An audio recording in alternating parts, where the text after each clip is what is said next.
Hello friends, AP TS DSC అదేవిధంగా all competitive ఎగ్జామ్స్కి use అయ్యే విధంగా ఈ వీడియోలో మనం మానవ హక్కులు human rights part 2 coding and tricks and important bits. ఇంతకుముందు వీడియోలో మనం మానవ హక్కులకి సంబంధించినటువంటి టాపిక్ని డిస్కస్ చేసినాం.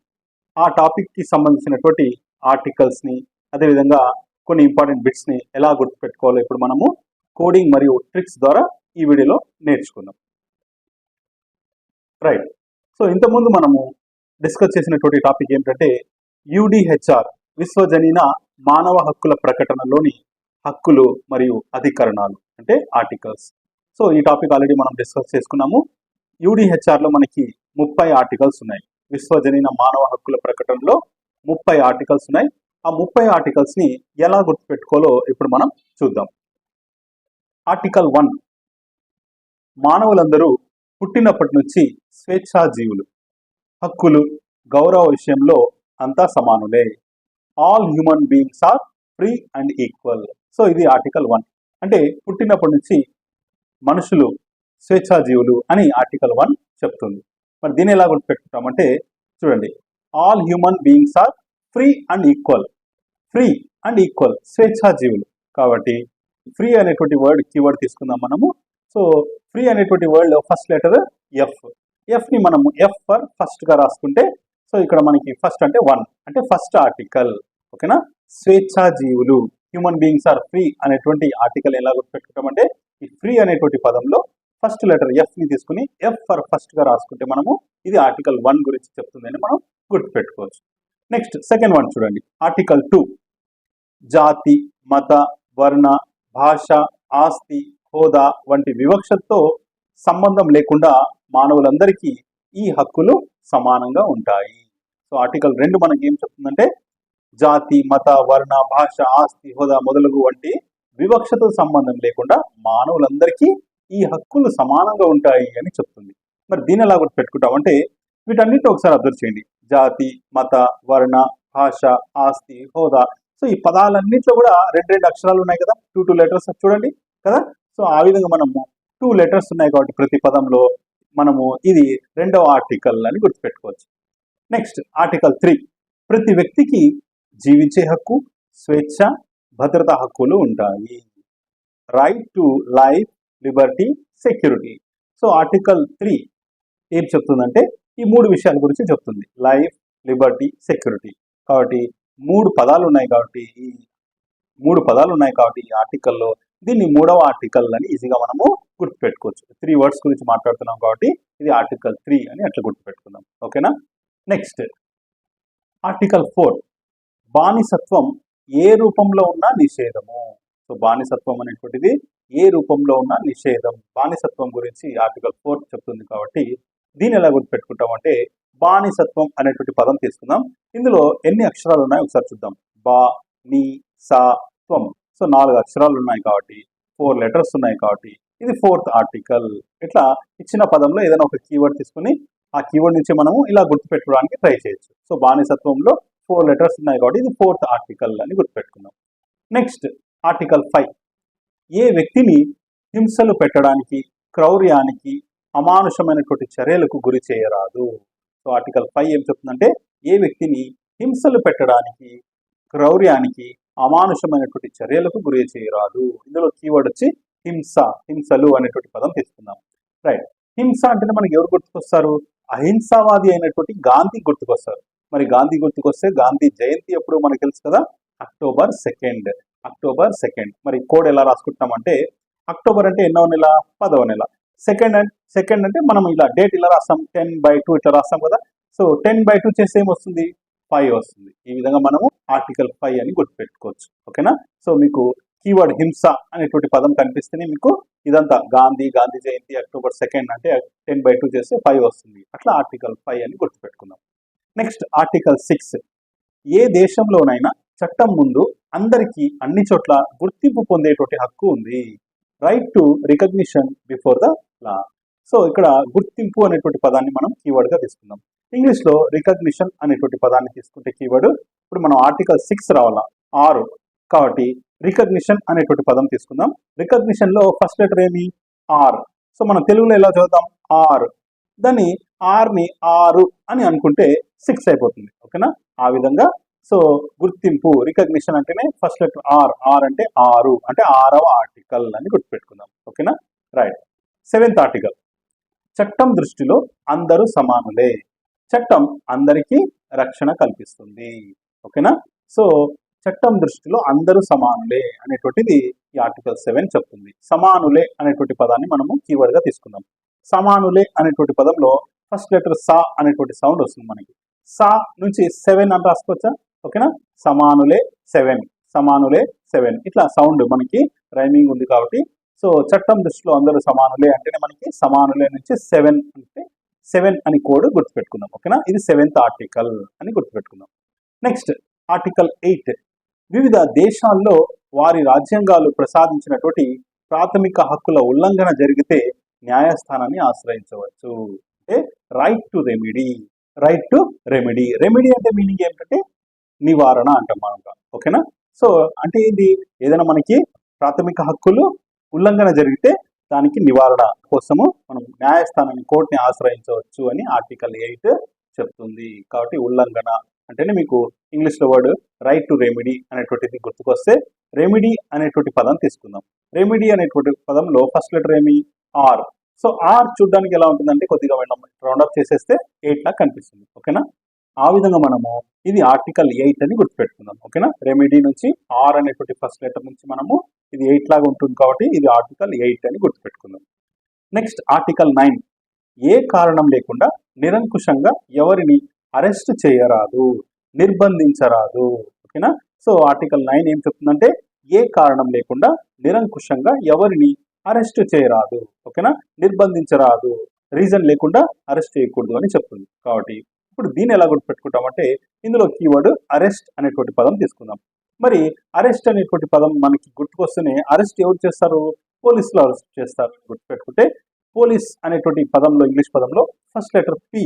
పి తీసుకుంటే పి అనేటువంటిది అద్దంలో చూస్తే మనకి ఎలా కనిపిస్తుంది? 9 లాగా కనిపిస్తుంది. ఓకేనా? ఈ విధంగా మనము ఇది 9th ఆర్టికల్ అంటే అరెస్ట్ అనేటువంటి పదం మీకు కనిపిస్తేనే మీకు ఇంగ్లీష్లో అరెస్ట్ అంటే పోలీస్ గుర్తు రావాలా. పోలీస్ అంటేనే ఫస్ట్ లెటర్ పి. పి అనేటువంటిది కొద్దిగా రివర్స్ చేస్తే మనకి ఎలా ఉంటుంది? 9 లాగా కనిపిస్తుంది. ఆ విధంగా మనం ఇది ఆర్టికల్ 9 అని గుర్తుపెట్టుకోవచ్చు. ఓకేనా? రైట్. Next article 10. తనపై వచ్చిన ఆరోపణల విషయమై తన వాదనను బహిరంగంగా వినిపించేటువంటి హక్కు ప్రతి మనిషికి ఉంది. Right to A fair trial. ఓకేనా? సో ట్రయల్ అంటే వాదన. ఓకేనా? సో తనపై వచ్చినటువంటి ఆరోపణల విషయమై తన వాదనను బహిరంగంగా వినిపించేటువంటి హక్కు ప్రతి మనిషికి ఉంది అని ఆర్టికల్ 10 చెప్తుంది. మరి దీన్ని ఎలా గుర్తుపెట్టుకుంటామంటే వాదన అంటేనే మనకి ఇంగ్లీష్ పదము ట్రయల్ అనేటువంటిది గుర్తుకొస్తే సో ట్రయల్ అనేటువంటి పదంలో ఫస్ట్ లెటర్ టీ. టీ నుంచి మనం 10 అని రాసుకోవచ్చు. ఓకేనా? సో ఈ విధంగా ఇది ఆర్టికల్ 10 అని గుర్తుపెట్టుకుందాం. ఓకేనా? రైట్. Next article 11. కోర్టు నేరాన్ని రుజువు చేసే వరకు ఎవరిని దోషులుగా పరిగణించవద్దు, దోషులుగా పరిగణించరాదు. Innocent until proved guilty. అంటే నేరం రుజువు అయ్యేంత వరకు ఎవరు కూడా దోషులు కాదు అని ఈ ఆర్టికల్ 11 అనేటువంటిది చెప్తుంది. ఎవరిని కూడా దోషులుగా పరిగణించకూడదు అని ఆర్టికల్ 11 చెప్తుంది. ఓకేనా? సరే, దోషుల్ని ఇంగ్లీష్లో ఏమంటామంటే మనం గిల్టీ అంటాం. ఓకేనా? సో గిల్టీ అనేటువంటి పదం తీసుకుని మనం ఆర్టికల్ 11 రావాలి కాబట్టి గిల్టీ గా అనేటువంటి సౌండ్ నుంచి మనకు హిందీలో గా సౌండ్ నుంచి వచ్చేటువంటి నంబర్ మనకి 11 అనేటువంటి నంబర్ వస్తుంది. గిల్టీ నుంచి 11 అనే నంబర్ రాసుకుంటే 11 అంటే 11. ఓకేనా? సో ఈ విధంగా ఆర్టికల్ 11 అని గుర్తుపెట్టుకోవచ్చు. కోర్టు నేరాన్ని రుజువు చేసే వరకు ఎవరిని దోషులుగా పరిగణించరాదు. ఇన్నోసెంట్ అంటిల్ ప్రూవ్డ్ గిల్టీ అనేటువంటిది ఆర్టికల్ 11 చెప్తుంది. ఓకేనా? సో దోషులు లేదా గిల్టీ అనేటువంటి పదం నుంచి గిల్టీ నుంచి 11 అనేటువంటి నంబర్ రాసుకుంటే మనం హిందీలో ఆ విధంగా ఆర్టికల్ 11 అనేటువంటిది గుర్తుపెట్టుకోవచ్చు. Next article 12. ప్రతి వారికి వ్యక్తిగత జీవితాన్ని కొనసాగించేటువంటి హక్కు ఉంది.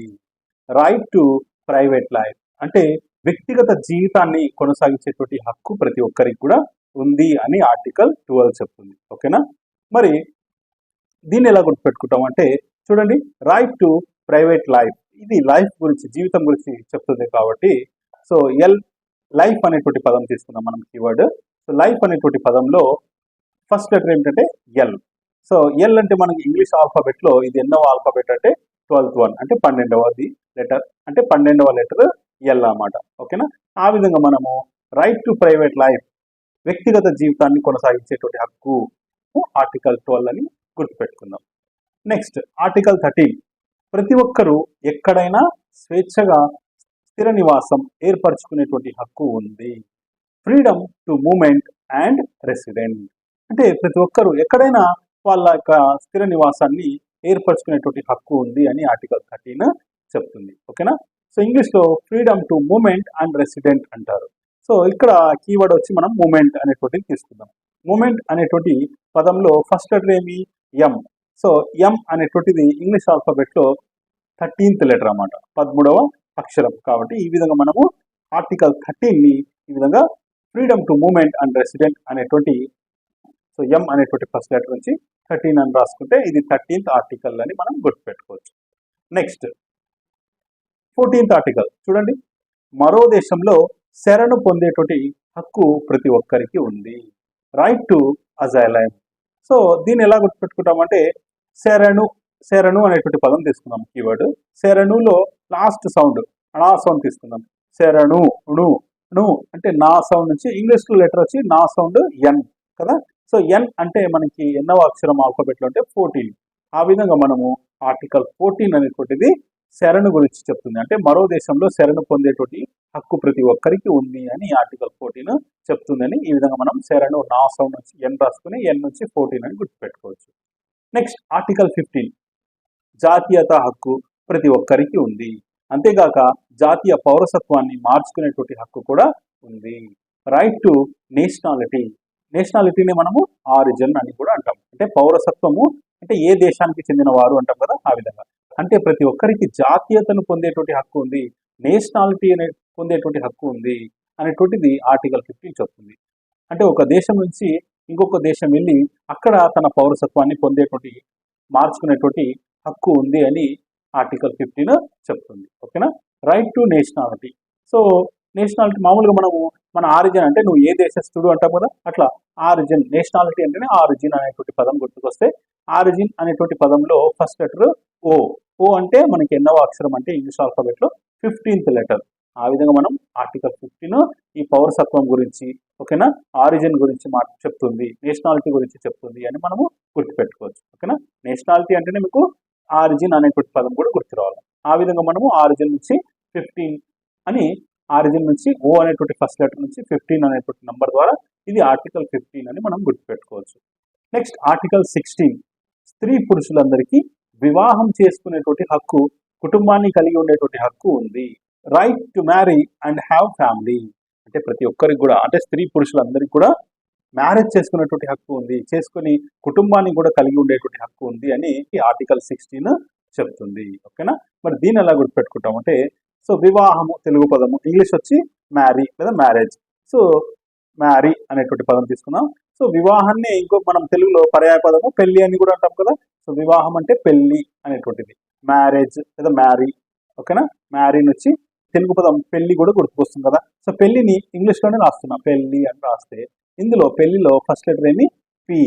పి అంటే అది మనకి ఇంగ్లీష్ ఆల్ఫాబెట్లో ఎన్నవ అక్షరం అంటే 16వ అక్షరం.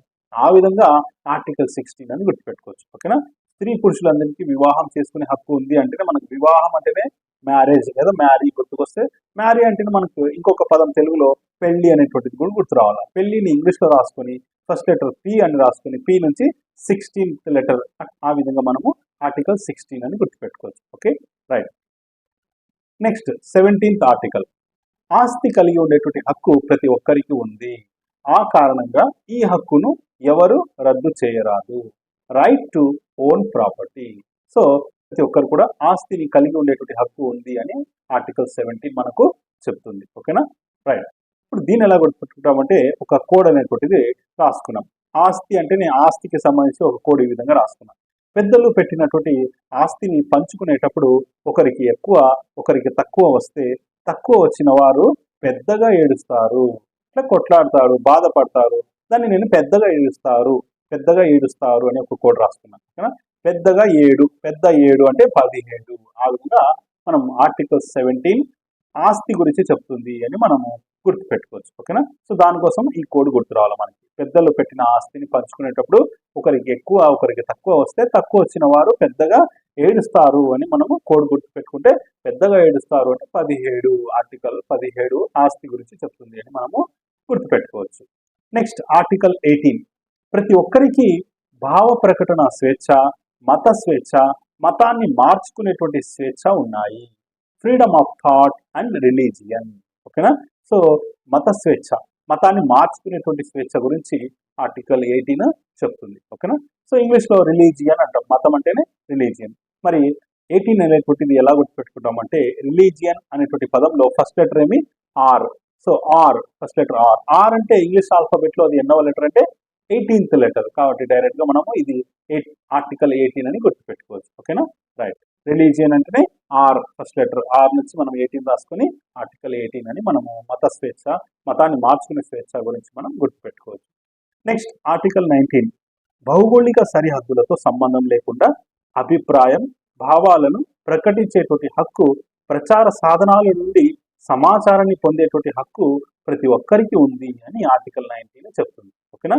సో భావాలను ప్రకటించేటువంటి హక్కు, అభిప్రాయాలను, భావాలను, అదేవిధంగా సాధనాల నుంచి, ప్రచార సాధనాల నుంచి సమాచారాన్ని పొందేటువంటి హక్కు కూడా ఉంది అని ఈ ఆర్టికల్ 19 చెప్తుంది. మరి దీన్ని ఎలా గుర్తుపెట్టుకుంటామంటే సమాచారాన్ని పొందేటువంటి హక్కు ఉంది అనేటువంటి కీవర్డ్ తీసుకుంటాం. సమాచారం ఇంగ్లీష్లో రాసుకొని ఫస్ట్ లెటర్ ఏమి ఎస్.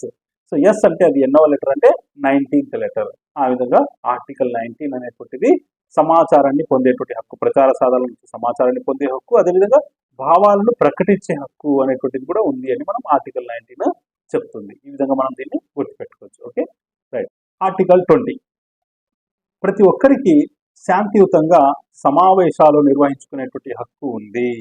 ఓకేనా? ప్రతి ఒక్కరికి శాంతియుతంగా సమావేశాలు నిర్వహించుకునేటువంటి హక్కు ఉంది అని ఆర్టికల్ 20 చెప్తుంది. ఓకేనా?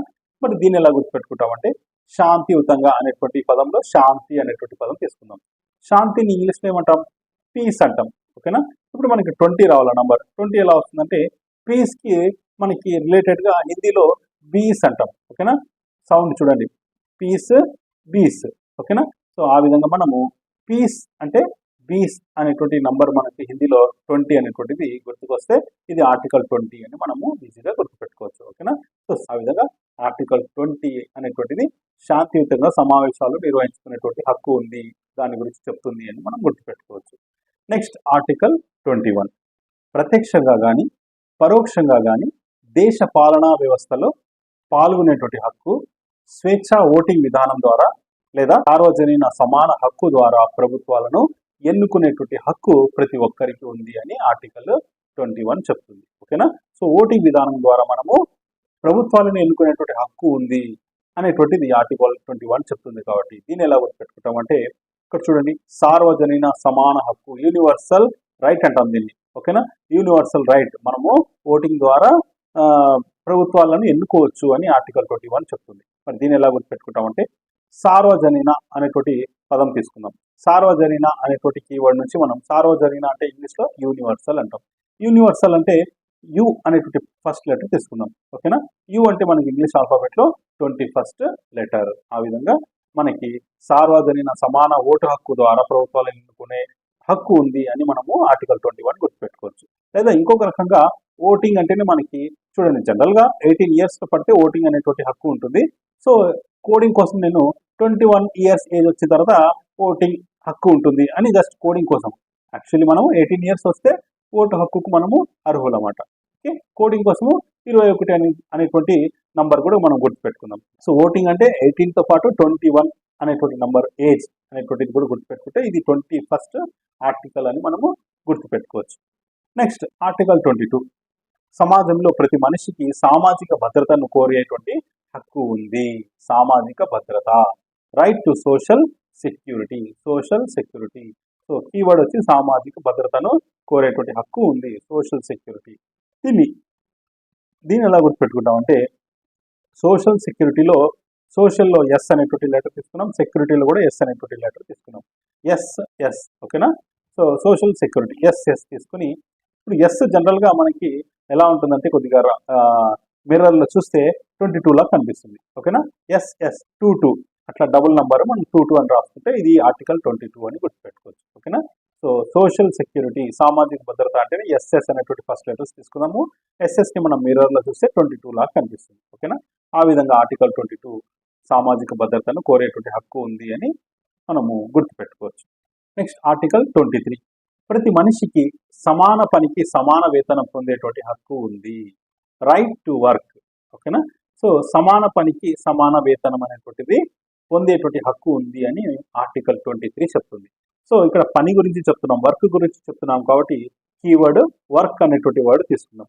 వర్క్ అనేటువంటి వర్డ్లో ఫస్ట్ లెటర్ డబ్ల్యూ.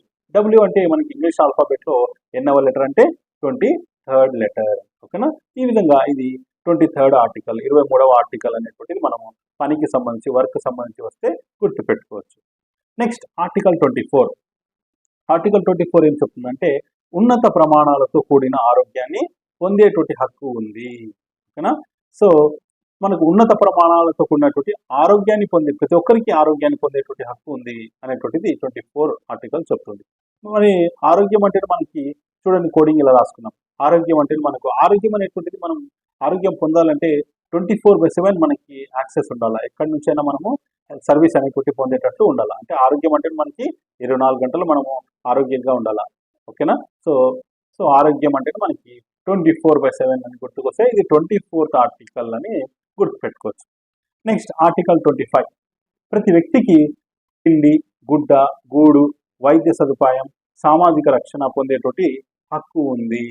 ఆర్టికల్ 25 ఏం చెప్తుందంటే ప్రతి వ్యక్తికి కూడా తిండి, గుడ్డ, గూడు, వైద్య సదుపాయం, సామాజిక రక్షణ ఇవన్నీ పొందేటువంటి హక్కు ఉంది అని చెప్తుంది. మరి దీన్ని ఎలా గుర్తుపెట్టుకుంటామంటే చూడండి, ఇది ఒక రైట్ కాబట్టి రైట్ అంటే మన తెలుగులో రా అనేటువంటి సౌండ్ నుంచి 2 అని రాస్తున్నాం. ఓకేనా.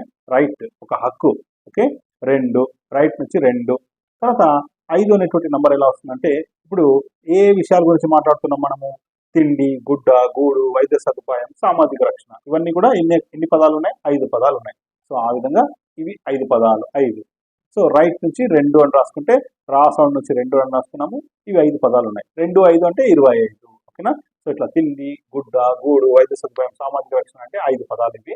సో రైట్ అంటే 2. అట్లా మనము 25 అనేటువంటి ఆర్టికల్ ద్వారా గుర్తుపెట్టుకోవచ్చు. ఓకేనా.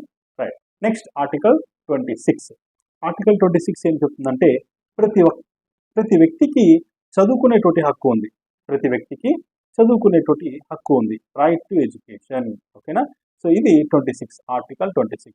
మరి దీని ఎలా గుర్తుపెట్టుకుంటామంటే చూడండి, రైట్ టు ఎడ్యుకేషన్ చదువుకునేటువంటి హక్కు అంటే చదువుకునేటప్పుడు మనం ఫస్ట్ ఏం నేర్చుకుంటాం? ఏం చదువుకుంటాం?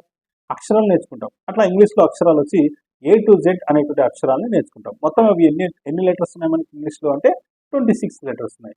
ఫస్ట్ 26 లెటర్స్ నేర్చుకున్న తర్వాతే మనము నెక్స్ట్ పదాలు, తర్వాత వాక్యాలు ఆ విధంగా మనం నేర్చుకుంటాం కాబట్టి సో రైట్ టు ఎడ్యుకేషన్ చదువుకునేటువంటి హక్కు అంటే మనం A to Z అనేటువంటి నంబర్ A to Z అనేటువంటి మనకు కోడింగ్ గుర్తుకొస్తే A to Z అంటే అది 26 లెటర్ కాబట్టి 26th ఆర్టికల్ అనేటువంటిది చదువుకునేటువంటి హక్కు గురించి చెప్తుందని మనము గుర్తుపెట్టుకోవచ్చు. ఓకేనా. రైట్. నెక్స్ట్ ఆర్టికల్ 27 సామాజిక సాంస్కృతిక కార్యకలాపాలలో స్వేచ్ఛగా పాల్గొనేటువంటి హక్కు. ఓకేనా. సామాజిక సాంస్కృతిక కార్యకలాపాలలో స్వేచ్ఛగా పాల్గొనేటువంటి హక్కు ఉంది అని ఆర్టికల్ 27 చెప్తుంది. మరి దీన్ని ఎలా గుర్తుపెట్టుకుంటామంటే కోడింగ్ సామాజిక సాంస్కృతిక అనేటువంటి 2 పదాలు తీసుకుంటే అందులో ఫస్ట్ లెటర్ చూడండి సా, ఇక్కడ కూడా సా వచ్చింది, ఇక్కడ కూడా సా వచ్చింది. సామాజికలో సా వచ్చింది, తర్వాత సాంస్కృతిలో కూడా సా వచ్చింది. సా అనేటువంటి ఎన్నిసార్లు వచ్చింది? 2 సార్లు వచ్చింది. అట్లా 2 times సా. 2 సా నుంచి 7 అనేటువంటి నంబర్ రాసుకుంటే 2 times అంటే 2, 7 అనేటువంటిది సా సౌండ్ నుంచి 7 రాసుకుంటే 27. అట్లా 2 7 27 ఆర్టికల్ 27 సామాజిక సాంస్కృతిక కార్యకలాపాలలో స్వేచ్ఛగా పాల్గొనేటువంటి హక్కు గురించి చెప్తుంది అని గుర్తుపెట్టుకోవచ్చు. నెక్స్ట్ ఆర్టికల్ 28 అన్ని హక్కులు నిజమయ్యేందుకు ప్రతి వ్యక్తి సంబంధిత వ్యవహారాల్లో పాల్గొనవచ్చు.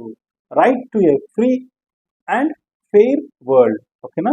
సో అంటే ఈ హక్కులన్నింటినీ కూడా పాటిస్తూ తను సంబంధిత వ్యవహారాల్లో పాల్గొనవచ్చు. తనకు ఒక ఫ్రీడమ్ అనేటువంటిది ఉంది అనేటువంటిది ఈ ఆర్టికల్ 28 చెప్తుంది. ఓకేనా. సో దీన్ని గుర్తుపెట్టుకోవడానికి కోడ్ అనేటువంటిది ఈ విధంగా రాసుకున్నాం.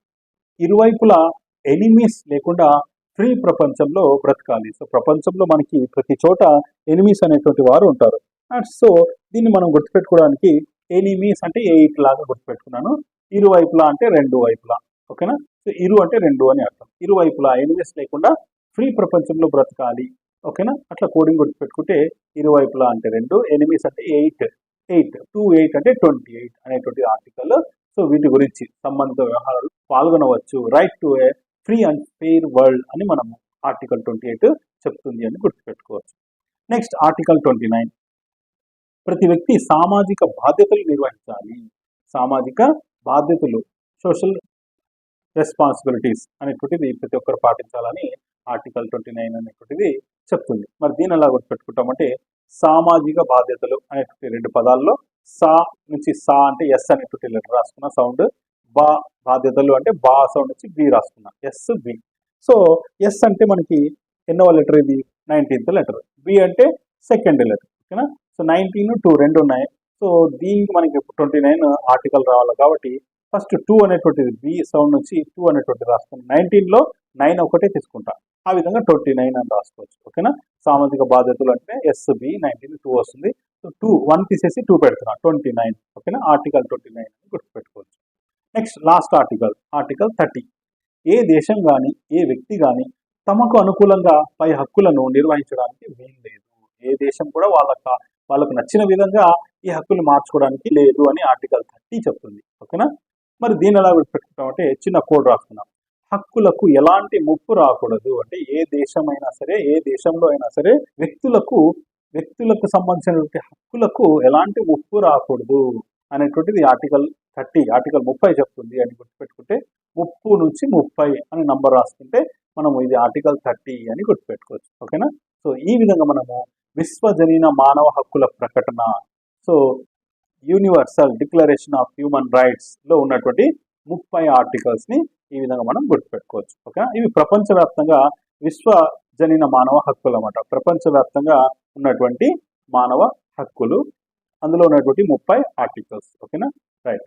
ఇప్పుడు నెక్స్ట్ మనము భారత రాజ్యాంగము, అదేవిధంగా భారత రాజ్యాంగంలో ఉన్నటువంటి మానవ హక్కులు, మరి ఆ మానవ హక్కుల్ని ప్రాథమిక హక్కులుగా ఎన్ని రకాలుగా వర్గీకరించారు, అందులో ఉన్నటువంటి ఆర్టికల్స్ ని ఎలా గుర్తుపెట్టుకోవాలా అనేటువంటిది ఇప్పుడు చూద్దాం. జనరల్గా మనకి మానవ హక్కులు ఎక్కడి నుంచి ఎక్కడ ఉన్నాయంటే రాజ్యాంగంలో ఆర్టికల్ 12 నుంచి 35 వరకు. కానీ ప్రాథమిక హక్కులు ఎక్కడి నుంచి అంటే ఆర్టికల్ 14 నుంచి 32 వరకు అన్నమాట. ఓకేనా? సో ఇక్కడ మనకి ఇంకా 12, 13 అనేటువంటి ఆర్టికల్ ఉన్నాయి. ఇక్కడ 33, 34, 35 అనేటువంటి ఆర్టికల్స్ కూడా ఉన్నాయి. సో అవి కూడా మనం డిస్కస్ చేద్దాం, వాటిని ఎలా గుర్తుపెట్టుకోవాలో చూద్దాం. కానీ ప్రస్తుతానికి ఫస్ట్ ప్రాథమిక హక్కుల్ని ఎలా గుర్తుపెట్టుకోవాలో చూద్దాం. సమానత్వపు హక్కు, రైట్ టు ఈక్వాలిటీ. ఇందులో ఉన్నటువంటి ఆర్టికల్స్ ఎక్కడి నుంచి ఎక్కడి వరకు అంటే ఆర్టికల్ 14 నుంచి 18 వరకు. ఇవి ఎన్ని ఉన్నాయి? 5 ఉన్నాయి. తర్వాత స్వేచ్ఛా స్వాతంత్రపు హక్కు, రైట్ టు ఫ్రీడమ్. ఇందులో ఆర్టికల్స్ ఎక్కడి నుంచి ఎక్కడి వరకు అంటే ఆర్టికల్ 19 నుంచి 22 వరకు. సో ఎన్ని ఉన్నాయి? టోటల్ 4 ఉన్నాయి. తర్వాత పీడనాన్ని నిరోధించేటువంటి హక్కు, రైట్ అగెయిన్స్ట్ ఎక్స్ప్లాయిటేషన్, ఆర్టికల్ 23 నుంచి 24 వరకు, అంటే 2 ఆర్టికల్స్ అన్నమాట. తర్వాత 4వది మత స్వాతంత్రపు హక్కు, right to freedom of religion. ఇందులో ఉన్నటువంటి ఆర్టికల్స్ 25 నుంచి 28 వరకు, అంటే 4 ఆర్టికల్స్ ఉన్నాయి. సాంస్కృతిక విద్యా విషయక హక్కు, cultural and educational rights. So ఇందులో ఉన్నటువంటి ఆర్టికల్స్ 29 నుంచి 30 వరకు, అంటే 2 ఆర్టికల్స్ అన్నమాట. తర్వాత రాజ్యాంగ పరిహారపు హక్కు, అంటే రైట్ టు కాన్స్టిట్యూషనల్ రెమెడీస్. ఇందులో ఒక ఆర్టికల్ 32 అనేటువంటిది ఉంది అన్నమాట. ఓకేనా? రైట్. ఇవి 6 ప్రాథమిక హక్కులు. ఇందులో సో ఈ నంబర్ గుర్తుపెట్టుకోండి కోడింగ్. ఫస్ట్ దాంట్లో అంటే సమానత్వ హక్కులో ఎన్ని ఆర్టికల్స్ ఉన్నాయంటే 5 ఆర్టికల్స్ ఉన్నాయి. తర్వాత నుంచి 4242 అనేటువంటి కోడ్ గుర్తుపెట్టుకోవాలా. 4242. తర్వాత లాస్ట్ 1 అన్నమాట. ఓకేనా? 5 అనేటువంటిది గుర్తుపెట్టుకుంటే నెక్స్ట్ 5 తర్వాత వచ్చేటువంటివి 4242, లాస్ట్ది 1. ఆ విధంగా మనము ఈ నంబర్స్ గుర్తుపెట్టుకుంటే మనము ఈ ఆర్టికల్స్ ఎక్కడి నుంచి వస్తాయి అనేటువంటిది ఈ నంబర్స్ ద్వారా మనకు తెలుస్తాయి అన్నమాట. ఓకేనా? రైట్. ఇప్పుడు ఫస్ట్ ఈ ప్రాథమిక హక్కుల్ని ఎలా గుర్తుపెట్టుకోవాలా, ఈ 6 హక్కుల్ని ఇదే వరుసలో ఎలా గుర్తుపెట్టుకోవాలంటే ఒక కోడింగ్ అనేటువంటిది చూద్దాము. సో అదేమిటంటే చూడండి, ఇక్కడ ఉన్నటువంటి ఈ 6 ప్రాథమిక హక్కుల్లో ఫస్ట్ లెటర్స్ ఉన్నాయి కదా. ఫస్ట్ ఈ 6 ప్రాథమిక హక్కుల్లో ఉన్నటువంటి ఫస్ట్ లెటర్ సౌండ్ తీసుకున్నాం. చూడండి, సమానత్వపు హక్కు అంటే సా అనేటువంటి సౌండ్ ఉంది. ఇంగ్లీష్లో ఎస్ అనేటువంటి లెటర్ రాసుకోవచ్చు. స్వేచ్ఛ ఇక్కడ కూడా సా అనేటువంటి సౌండ్ ఉంది కాబట్టి ఎస్ అనేటువంటి లెటర్ రాసుకోవచ్చు. పీడనాన్ని అంటే పి సౌండ్ అంటే పి అనేటువంటి లెటర్ రాసుకోవచ్చు. మత స్వాతంత్రపు హక్కు అంటే మత అంటే ఎం అనేటువంటి లెటర్ రాసుకోవచ్చు. సాంస్కృతిక విద్యా విషయక ఇక్కడ కూడా సాంస్కృతిక అంటే ఎస్ అనే సౌండ్ ద్వారా ఎస్ అనేటువంటి లెటర్ రాసుకోవచ్చు. తర్వాత రాజ్యాంగ పరిహారపు హక్కు రాజ్యాంగ అంటే ఆర్ అనేటువంటి లెటర్ రాసుకుంటే ఈ విధంగా చూడండి. సా నుంచి సమానత్వపు హక్కు నుంచి సా అనేటువంటి ఫస్ట్ లెటర్, స్వేచ్ఛా స్వాతంత్రపు హక్కు నుంచి ఇంకొక లెటర్ ఎస్ అనేటువంటిది రాసుకున్నాము. తర్వాత పీడనాన్ని నిరోధించే హక్కు అంటే పి అనేటువంటి లెటర్ రాస్తున్నాము. మత స్వాతంత్రపు హక్కు అంటే ఎం అనేటువంటి ఫస్ట్ లెటర్ రాస్తున్నాం సౌండ్. తర్వాత సాంస్కృతిక విద్యా విషయక హక్కు అంటే మరి సాంస్కృతిక నుంచి సా అనేటువంటి సౌండ్ నుంచి ఎస్ అనేటువంటి లెటర్ రాసుకున్నాము. యాక్చువల్లీ ఇది లేదు, ఏ అంటే ఆస్తి హక్కు కదా, అయినా కోడింగ్ కోసము ఇక్కడ ఏ అనేటువంటిది కూడా రాసుకున్నాం. తర్వాత రాజ్యాంగ పరిహారపు హక్కు లాస్ట్ వన్. రాజ్యాంగ పరిహారపు హక్కులో రా అనేటువంటి సౌండ్ నుంచి ఆర్ అనేటువంటి మనము లెటర్ రాసుకున్నాం. ఓకేనా. సో చూడండి ఎస్ఎస్పిఎం ఎస్ఏఆర్. మరి కోడ్ ఎలా గుర్తుపెట్టుకుంటామంటే చూడండి ఇక్కడ కింద రాసిన ఫస్ట్ ఎస్ని సార్ అని రాసుకున్నా, ఇంకొక ఎస్ని కూడా సార్ అని రాసుకున్నా, పిఎం ఈ రెండు కలిపి అలాగే రాసుకున్నా పిఎం అని. తర్వాత ఎస్ఏఆర్ని కూడా సార్ అనేటువంటి కోడ్ అనేటువంటిది రాసుకున్నా. ఓకేనా. ఇప్పుడు మొత్తం చదివితే ఎలా ఉంటుందంటే సార్ సార్ పిఎం సార్. ఓకేనా. సార్ సార్ పిఎం సార్ అనేటువంటిది ప్రాథమిక హక్కుల వరుస క్రమం అని మనం గుర్తుపెట్టుకోవచ్చు. ఓకేనా. చూడండి ఈ కోడ్ ద్వారా మనము సార్లో ఫస్ట్ ఎస్ నుంచి సమానత్వపు హక్కు, ఇంకొక ఎస్ నుంచి స్వేచ్ఛా స్వాతంత్రపు హక్కు, తర్వాత పి అనేటువంటి లెటర్ నుంచి పీడనాన్ని నిరోధించేటువంటి హక్కు, తర్వాత ఎం అనేటువంటి లెటర్ నుంచి మనము మత స్వాతంత్రపు హక్కు, తర్వాత ఇంకొక ఎస్ నుంచి సాంస్కృతిక మరియు విద్యా విషయక హక్కు, తర్వాత ఏ నుంచి ఆస్తి హక్కు, ఇది అవసరం లేదు. తర్వాత ఆర్ అనేటువంటి లెటర్ నుంచి మనం రాజ్యాంగ పరిహారపు హక్కు అని ఈ సార్ సార్ పిఎం సార్ అనేటువంటి కోడింగ్ ద్వారా మనము ఈ ఆర్డర్ని గుర్తుపెట్టుకోవచ్చు. ఓకేనా. రైట్. తర్వాత ఒక్కొక్క హక్కులో ఒక్కొక్క ప్రాథమిక హక్కులో ఎన్ని ఆర్టికల్స్ ఉన్నాయనేటువంటిది నంబర్ ఇప్పుడే చెప్పుకున్నాం కదా. ఫస్ట్ 5, తర్వాత 4-4-2, తర్వాత ఆస్తి హక్కులో ఒకటి ఉండింది ఇంతకుముందు, రాజ్యాంగ పరిహారంలో ఒక ఆర్టికల్ ఉంది. ఓకేనా. సో ఈ విధంగా మనము 5, 4-4-2, 1-1 లేదా 1 లాస్ట్ 1. ఓకేనా. సో ఈ విధంగా ఫస్ట్ 1 వచ్చి 5 అని గుర్తుపెట్టుకోండి, తర్వాత 4-4-2 అనేటువంటి కోడ్, తర్వాత లాస్ట్ 1. ఓకేనా. మరి 5 ఎక్కడి నుంచి ఎక్కడి వరకు అంటే యాక్చువల్లీ మనకి మానవ హక్కులు రాజ్యాంగంలో 12వ ఆర్టికల్ నుంచి ఉన్నాయి, కానీ 12, 13 అనేటువంటివి ప్రాథమిక హక్కుల్లో లేవు. ప్రాథమిక హక్కుల్లో స్టార్టింగ్ వచ్చి 14 నుంచి స్టార్ట్ అవుతుంది. ఓకేనా. 14 నుంచి 5 యాడ్ చేసుకోండి, అంటే 14, 15, 16, 17, 18. 14 నుంచి 18 వరకు ఫస్ట్ ప్రాథమిక హక్కు అంటే మనకి ఫస్ట్ ఫండమెంటల్ రైట్స్ సమానత్వపు హక్కులో 5 ఆర్టికల్స్ ఉన్నాయి, 14 నుంచి 18 వరకు అని గుర్తుపెట్టుకోవచ్చు. రెండోది ఏమి స్వేచ్ఛా స్వాతంత్రపు హక్కు. ఓకేనా. సో ఇందులో ఎన్ని అంటే మనకి కోడ్ గుర్తు రావాలి. 5, 4-4-2 అంటే నెక్స్ట్ 4 ఎక్కడి నుంచి, ఇది ఆల్రెడీ 18 అయిపోయింది కాబట్టి నెక్స్ట్ 19 నుంచి అని గుర్తుపెట్టుకోండి. 19 నుంచి ఎన్ని 4 యాడ్ చేసుకోండి, 19, 20, 21, 22. ఆ విధంగా 19 నుంచి 22 వరకు ఉండేటువంటివి సెకండ్ ఫండమెంటల్ రైట్ అన్నమాట, అంటే స్వేచ్ఛ స్వాతంత్రపు హక్కు. నెక్స్ట్ పి అంటే పీడనాన్ని నిరోధించేటువంటి హక్కు, మూడవది. సో దీంట్లో ఎన్ని ఉంటాయి, 2 ఉంటాయి. 5, 4-4-2 కాబట్టి 4 తర్వాత నెక్స్ట్ 2. ఓకేనా. సో 2 ఉంటాయి. ఎక్కడి నుంచి ఎక్కడి వరకు అంటే ఆల్రెడీ ఇక్కడ 22 అయిపోయింది కాబట్టి నెక్స్ట్ 2 ఆర్టికల్స్ అంటే 23, 24 అనేటువంటివి పీడనాన్ని నిరోధించేటువంటి హక్కులో ఉన్నటువంటి ఆర్టికల్స్ అని గుర్తుపెట్టుకోవచ్చు. నెక్స్ట్ ఎం అంటే మత స్వాతంత్రపు హక్కు. మరి దీన్ని ఎలా గుర్తుపెట్టుకుంటాం, దీంట్లో ఉన్నటువంటి ఆర్టికల్స్ ఎన్ని అంటే చూడండి కోడ్ గుర్తు రావాలి మళ్ళీ. 5, 4-4-2 అంటే ఎం అనేటువంటి చోట మనకి నంబర్ 4 వస్తుంది కాబట్టి 4 ఆర్టికల్స్ ఉంటాయి. ఎక్కడి నుంచి ఎక్కడి వరకు అంటే ఆల్రెడీ ఇక్కడ 24 వరకు అయిపోయినాయి కాబట్టి నెక్స్ట్ 25 నుంచి 4 యాడ్ చేసుకోండి, 25, 26, 27, 28 అంటే 25 నుంచి 28 వరకు మత స్వాతంత్రపు హక్కులో ఉన్నటువంటి ఆర్టికల్స్ అని గుర్తుపెట్టుకోవచ్చు. నెక్స్ట్ ఎస్ అంటే సాంస్కృతిక విద్యా విషయక హక్కు. ఓకేనా. మరి నెక్స్ట్ 5, 4-4-2 అంటే నెక్స్ట్ 2 వస్తుంది. 2 అంటే 2 ఆర్టికల్స్. ఎక్కడి నుంచి ఎక్కడి వరకు 28 అయిపోయింది కాబట్టి నెక్స్ట్ 29, 30 ఈ విధంగా 2 ఆర్టికల్స్. తర్వాత ఏ అంటే మనకు ఆస్తి హక్కు రిమూవ్ చేసినారు, అందులో ఒక ఆర్టికల్ ఉండేది, నంబర్ వచ్చి 31, ఒక ఆర్టికల్ కాబట్టి 31. నెక్స్ట్ లాస్ట్ది రాజ్యాంగ పరిహారపు హక్కు, ఇందులో ఒక ఆర్టికల్ ఉంది. ఎక్కడి నుంచి ఆస్తి హక్కు తర్వాత అంటే 32 అనేటువంటి ఆర్టికల్, 32 అనేటువంటిది గుర్తుపెట్టుకోవచ్చు. నెక్స్ట్ 33, 34, 35 అనేటువంటివి మానవ హక్కుల్లో ఉన్నాయన్నమాట. కానీ ప్రస్తుతానికి ప్రాథమిక హక్కుల్లో మనము 14 నుంచి 32 వరకు ప్రాథమిక హక్కులు అన్నమాట. ఓకేనా? రైట్. ఈ టేబుల్ అనేటువంటిది మనకు వస్తేనే రిమైనింగ్ ఆర్టికల్స్ అనేటువంటివి మనం ఎక్కడి నుంచి ఎక్కడో అనేటువంటిది ఈజీగా గుర్తుపెట్టుకోవచ్చు. ఓకేనా? రైట్. ఇప్పుడు మనం ఒక్కొక్క ఫండమెంటల్ రైట్ ప్రాథమిక హక్కులో ఉన్నటువంటి ఒక్కొక్క ఆర్టికల్ని గుర్తుపెట్టుకోవడానికి కోడింగ్ అనేటువంటిది చూద్దాం. ఓకే, ఫస్ట్ ప్రాథమిక హక్కు చూడండి, సమానత్వపు హక్కు, రైట్ టు ఈక్వాలిటీ. ఫస్ట్ దాంట్లో ఎన్ని ఉంటాయి మనకి? 5 ఆర్టికల్స్ కదా.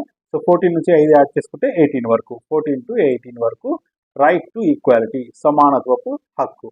ఇందులో మనకి ఉన్నటువంటి ఆర్టికల్స్ 5 ఉన్నాయి. ఒక్కొక్కటి చూద్దాం. సమానత్వపు హక్కులో ఉన్నటువంటి ఈ 5 ఆర్టికల్స్ ని మనము అన్నిటినీ కలిపి ఇక్కడ ఒకటే సింగిల్ కోడ్ అనేటువంటిది కింద రాసుకున్నాం. ఓకేనా? మరి ఫస్ట్ ఈ 5 ఆర్టికల్స్ ని కూడా ఒకసారి చూద్దాము. ఆర్టికల్ 14 ఏం చెప్తుందంటే, చట్టం ముందు అందరూ సమానమే, ఈక్వాలిటీ బిఫోర్ లా. ఈ భావనను బ్రిటన్ దేశం నుంచి స్వీకరించాము. ఓకేనా? ఆర్టికల్ 14 వచ్చి చట్టం ముందు అందరూ సమానమే అనేటువంటిది చెప్తుంది. నెక్స్ట్ ఆర్టికల్ 15 కుల, మత, లింగ, జాతి లేక జన్మస్థాన కారణాలను బట్టి వివక్షత చూపుట నిషేధము. ఓకేనా? సో వివక్షత గురించి ఆర్టికల్ 15 అనేటువంటిది చెప్తుంది. తర్వాత ఆర్టికల్ 16 ప్రభుత్వ ఉద్యోగాల్లో అందరికీ సమాన అవకాశాలు ఉండాలి. సో ప్రభుత్వ ఉద్యోగాల్లో అందరికీ సమాన అవకాశాల గురించి ఆర్టికల్ 16 చెప్తుంది. తర్వాత ఆర్టికల్ 17 అంటరానితనము నిషేధము, అంటరానితనం నిషేధం అని ఆర్టికల్ 17 చెప్తుంది. ఆర్టికల్ 18 సైనిక విద్యాపరమైనటువంటి బిరుదులు మినహా ఇతర బిరుదులపై నిషేధము. ఓకేనా? సో సైనిక విద్యాపరమైనటువంటి బిరుదులు మినహా ఇతర బిరుదులపై నిషేధము, అంటే బిరుదులపై నిషేధం గురించి ఆర్టికల్ 18 చెప్తుంది. ఓకేనా?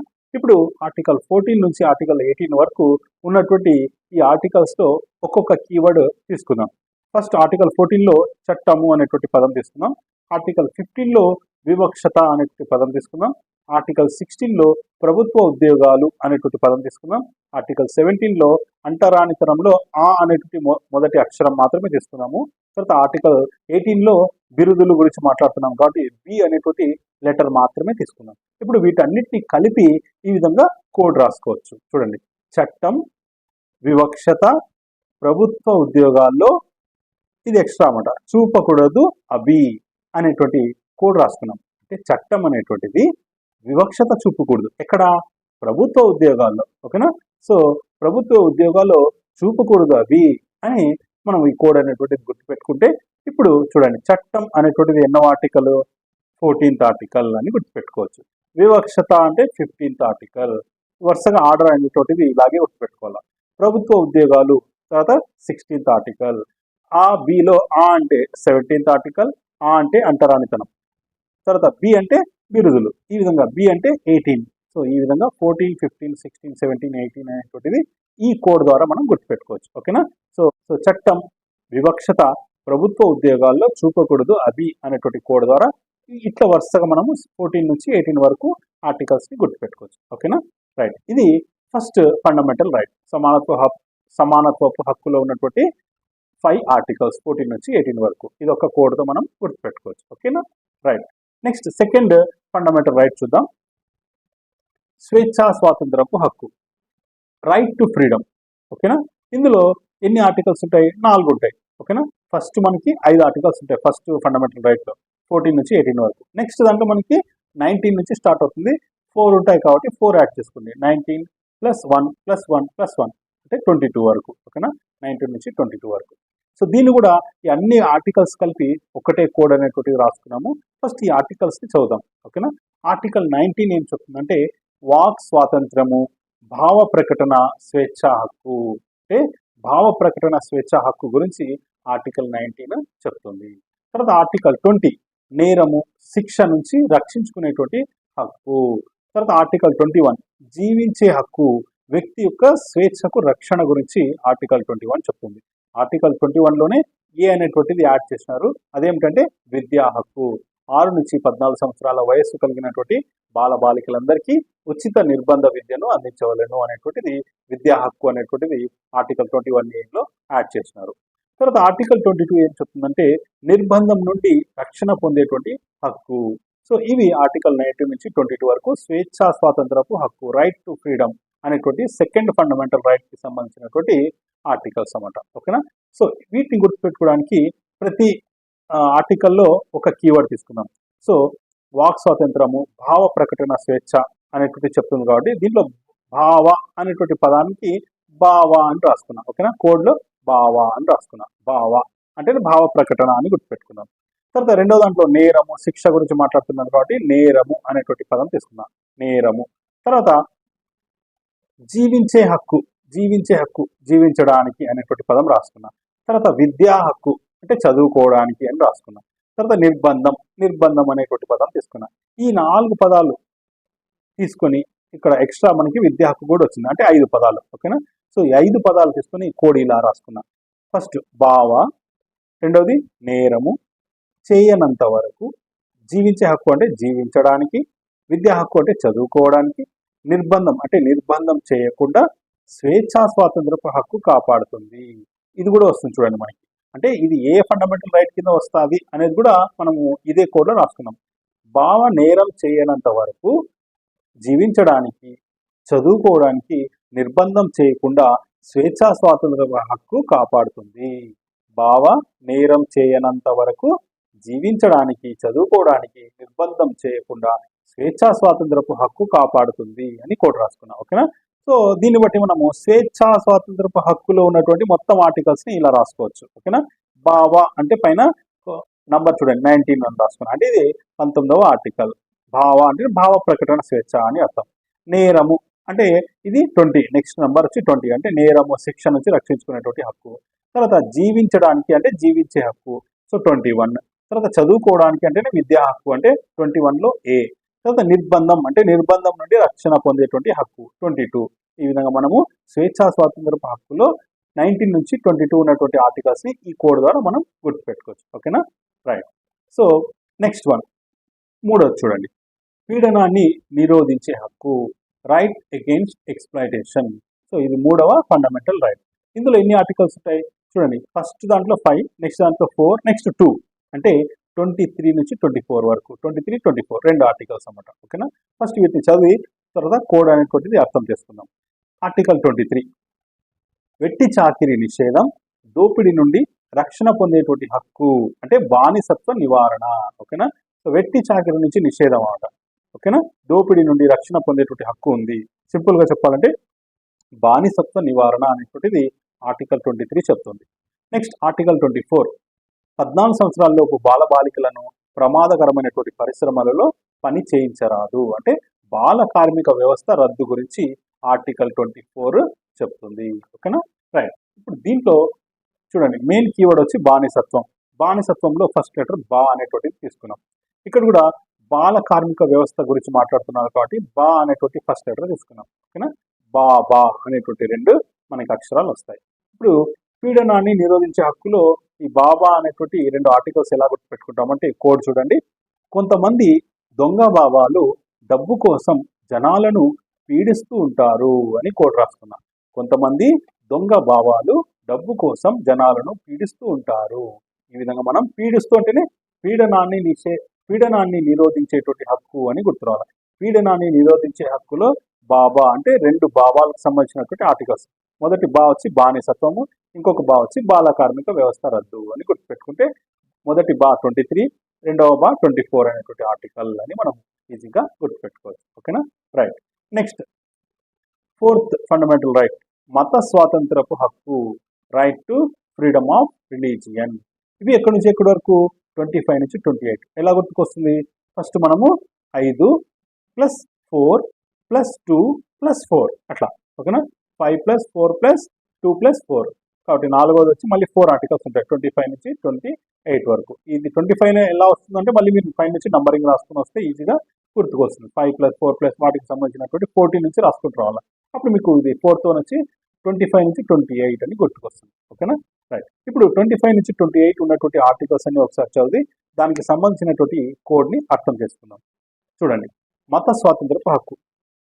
ఇందులో ఆర్టికల్ 25 ఏం చెప్తుందంటే ప్రతి వ్యక్తి తనకిష్టమైనటువంటి మతము స్వీకరించడానికి, సూత్రాలు పాటించడానికి, ప్రచారం చేయడానికి మత మార్పిడి పొందేటువంటి హక్కు ఉంది అని చెప్తుంది. ఓకేనా. అంటే మత మార్పిడి చేసుకునేటువంటి హక్కు ఉంది అని ఆర్టికల్ 25 అనేటువంటిది చెప్తుంది. ఓకేనా. నెక్స్ట్ ఆర్టికల్ 26, సంస్థలకు మత నిర్వహణకు స్వేచ్ఛ, అంటే సంస్థలు వాళ్ళ యొక్క మత నిర్వహణ చేసుకోవడానికి స్వేచ్ఛ ఉంది అని ఆర్టికల్ 26 చెప్తుంది. తర్వాత ఆర్టికల్ 27 మత వ్యాప్తికి చేసేటువంటి వ్యయంపై పన్నులు చెల్లించనవసరం లేదు అని ఆర్టికల్ 27 చెప్తుంది. నెక్స్ట్ ఆర్టికల్ 28 ప్రభుత్వ విద్యాలయాల్లో మత బోధన నిషేధము. ఓకేనా? సో ఇవి ఆర్టికల్ 25 నుంచి 28 వరకు. మరి ఒక్కొక్క ఆర్టికల్లో కీవర్డ్ తీసుకుంటే చూడండి, ఇక్కడ మత ప్రచారం చేయడానికి అనేటువంటి కీవర్డ్ తీసుకున్నాము. ఇది మత స్వాతంత్రపు హక్కు సంబంధించి కాబట్టి ఫస్ట్ మత అనేటువంటి కోడ్లో మతం అనేటువంటిది రాసుకున్నాము. తర్వాత 25వ ఆర్టికల్లో ప్రచారం చేయడానికి అనేటువంటి కీవర్డ్ తీసుకున్నాను, 25 అని రాసుకున్న కింద. తర్వాత 26లో సంస్థలకు మత నిర్వహణ స్వేచ్ఛ ఉంది కాబట్టి సంస్థలకు అనేటువంటి పదం తీసుకుని 26 అని రాసుకున్నాను. నెక్స్ట్ 27వ ఆర్టికల్లో పన్నులు చెల్లించనవసరం లేదు, అంటే ఇదే వర్డ్ రాసుకున్నా, పన్నులు చెల్లించనవసరం లేదు అని రాసుకున్నాను. తర్వాత లాస్ట్ 28 విద్యాలయాల్లో మత బోధన నిషేధం. యాక్చువల్లీ ఇక్కడ మత బోధన నిషేధం, కానీ కోడింగ్ కోసము విద్యాలయాల్లో బోధన నిషేధం అంటే బోధించాలి ఈ విధంగా రాసుకున్నాను. ఎందుకంటే ఈ కోడ్ మనకు చూడండి, మత ప్రచారం చేయడానికి సంస్థలకు పన్నులు చెల్లించిన అవసరం లేదు అని విద్యాలయాల్లో బోధించాలి అని కోడ్ రాసుకున్నాను. ఓకేనా? మత ప్రచారం చేయడానికి సంస్థలకు పన్నులు చెల్లించిన అవసరం లేదు అని విద్యాలయాల్లో బోధించాలా అలా రాసుకున్నాం అన్నమాట కోడ్. అప్పుడు మత అంటే మత స్వాతంత్రపు హక్కులో ఉన్నటువంటి ఆర్టికల్స్. ప్రచారం చేయడానికి అంటేనే మనకు మత ప్రచారం చేయడానికి, మత మార్పిడి చేయడానికి అని ఆర్టికల్ 25 గుర్తుకొస్తుంది. సంస్థలకు అంటే సంస్థలకు మత నిర్వహణ స్వేచ్ఛ ఉంది అని 26వ ఆర్టికల్ గుర్తుకొస్తుంది. పన్నులు చెల్లించనవసరం లేదు. నెక్స్ట్ నంబర్ 27 అంటే మత వ్యాప్తికి చేసేటువంటి వ్యయంపై పన్నులు చెల్లించిన అవసరం లేదు అనేటువంటి నంబర్ గుర్తుకొస్తుంది. తర్వాత విద్యాలయాల్లో బోధించాలి అంటే విద్యాలయాలలో, ప్రభుత్వ విద్యాలయాల్లో మత బోధన నిషేధం అనేటువంటిది మనకి ఆపోజిట్, దీనికి ఆపోజిట్ ఇది గుర్తురావాలి. నంబరింగ్ వచ్చి 28. ఈ విధంగా 25 నుంచి 28 ఈ కోడ్ ద్వారా మనము ఈ ఆర్టికల్స్ ని మనం గుర్తుపెట్టుకోవచ్చు. ఓకేనా? Right. Next 5th fundamental right, సాంస్కృతిక విద్యా విషయక హక్కు, కల్చరల్ అండ్ ఎడ్యుకేషనల్ రైట్స్. ఇందులో ఎన్ని ఆర్టికల్స్ ఉంటాయి? 2 ఆర్టికల్స్ ఉంటాయి. ఎందుకంటే ఫస్ట్ 5, తర్వాత 4, నెక్స్ట్ 2, నెక్స్ట్ 4, నెక్స్ట్ 2. 5వ దాంట్లో 2 ఆర్టికల్స్. ఓకేనా? కౌంటింగ్ అనేటువంటి నంబరింగ్ మీరు 5 నుంచి స్టార్టింగ్ నుంచి 14 నుంచి రాసుకుని వస్తే ఇందులో 29 అండ్ 30 అనేటువంటివి వస్తాయి అన్నమాట. నెక్స్ట్ ఇప్పుడు ఆర్టికల్ 29 ఏం చెప్తుందంటే మైనారిటీల ప్రయోజనాల పరిరక్షణ, అనగా అల్పసంఖ్యాక వర్గపు మతముల పరిరక్షణ కొరకు తమ భాష, లిపి, సంస్కృతిని కాపాడుకునేటువంటి హక్కు కలదు అని ఆర్టికల్ 29 చెప్తుంది. అంటే మైనారిటీల ప్రయోజనాల గురించి చెప్తుంది అన్నమాట.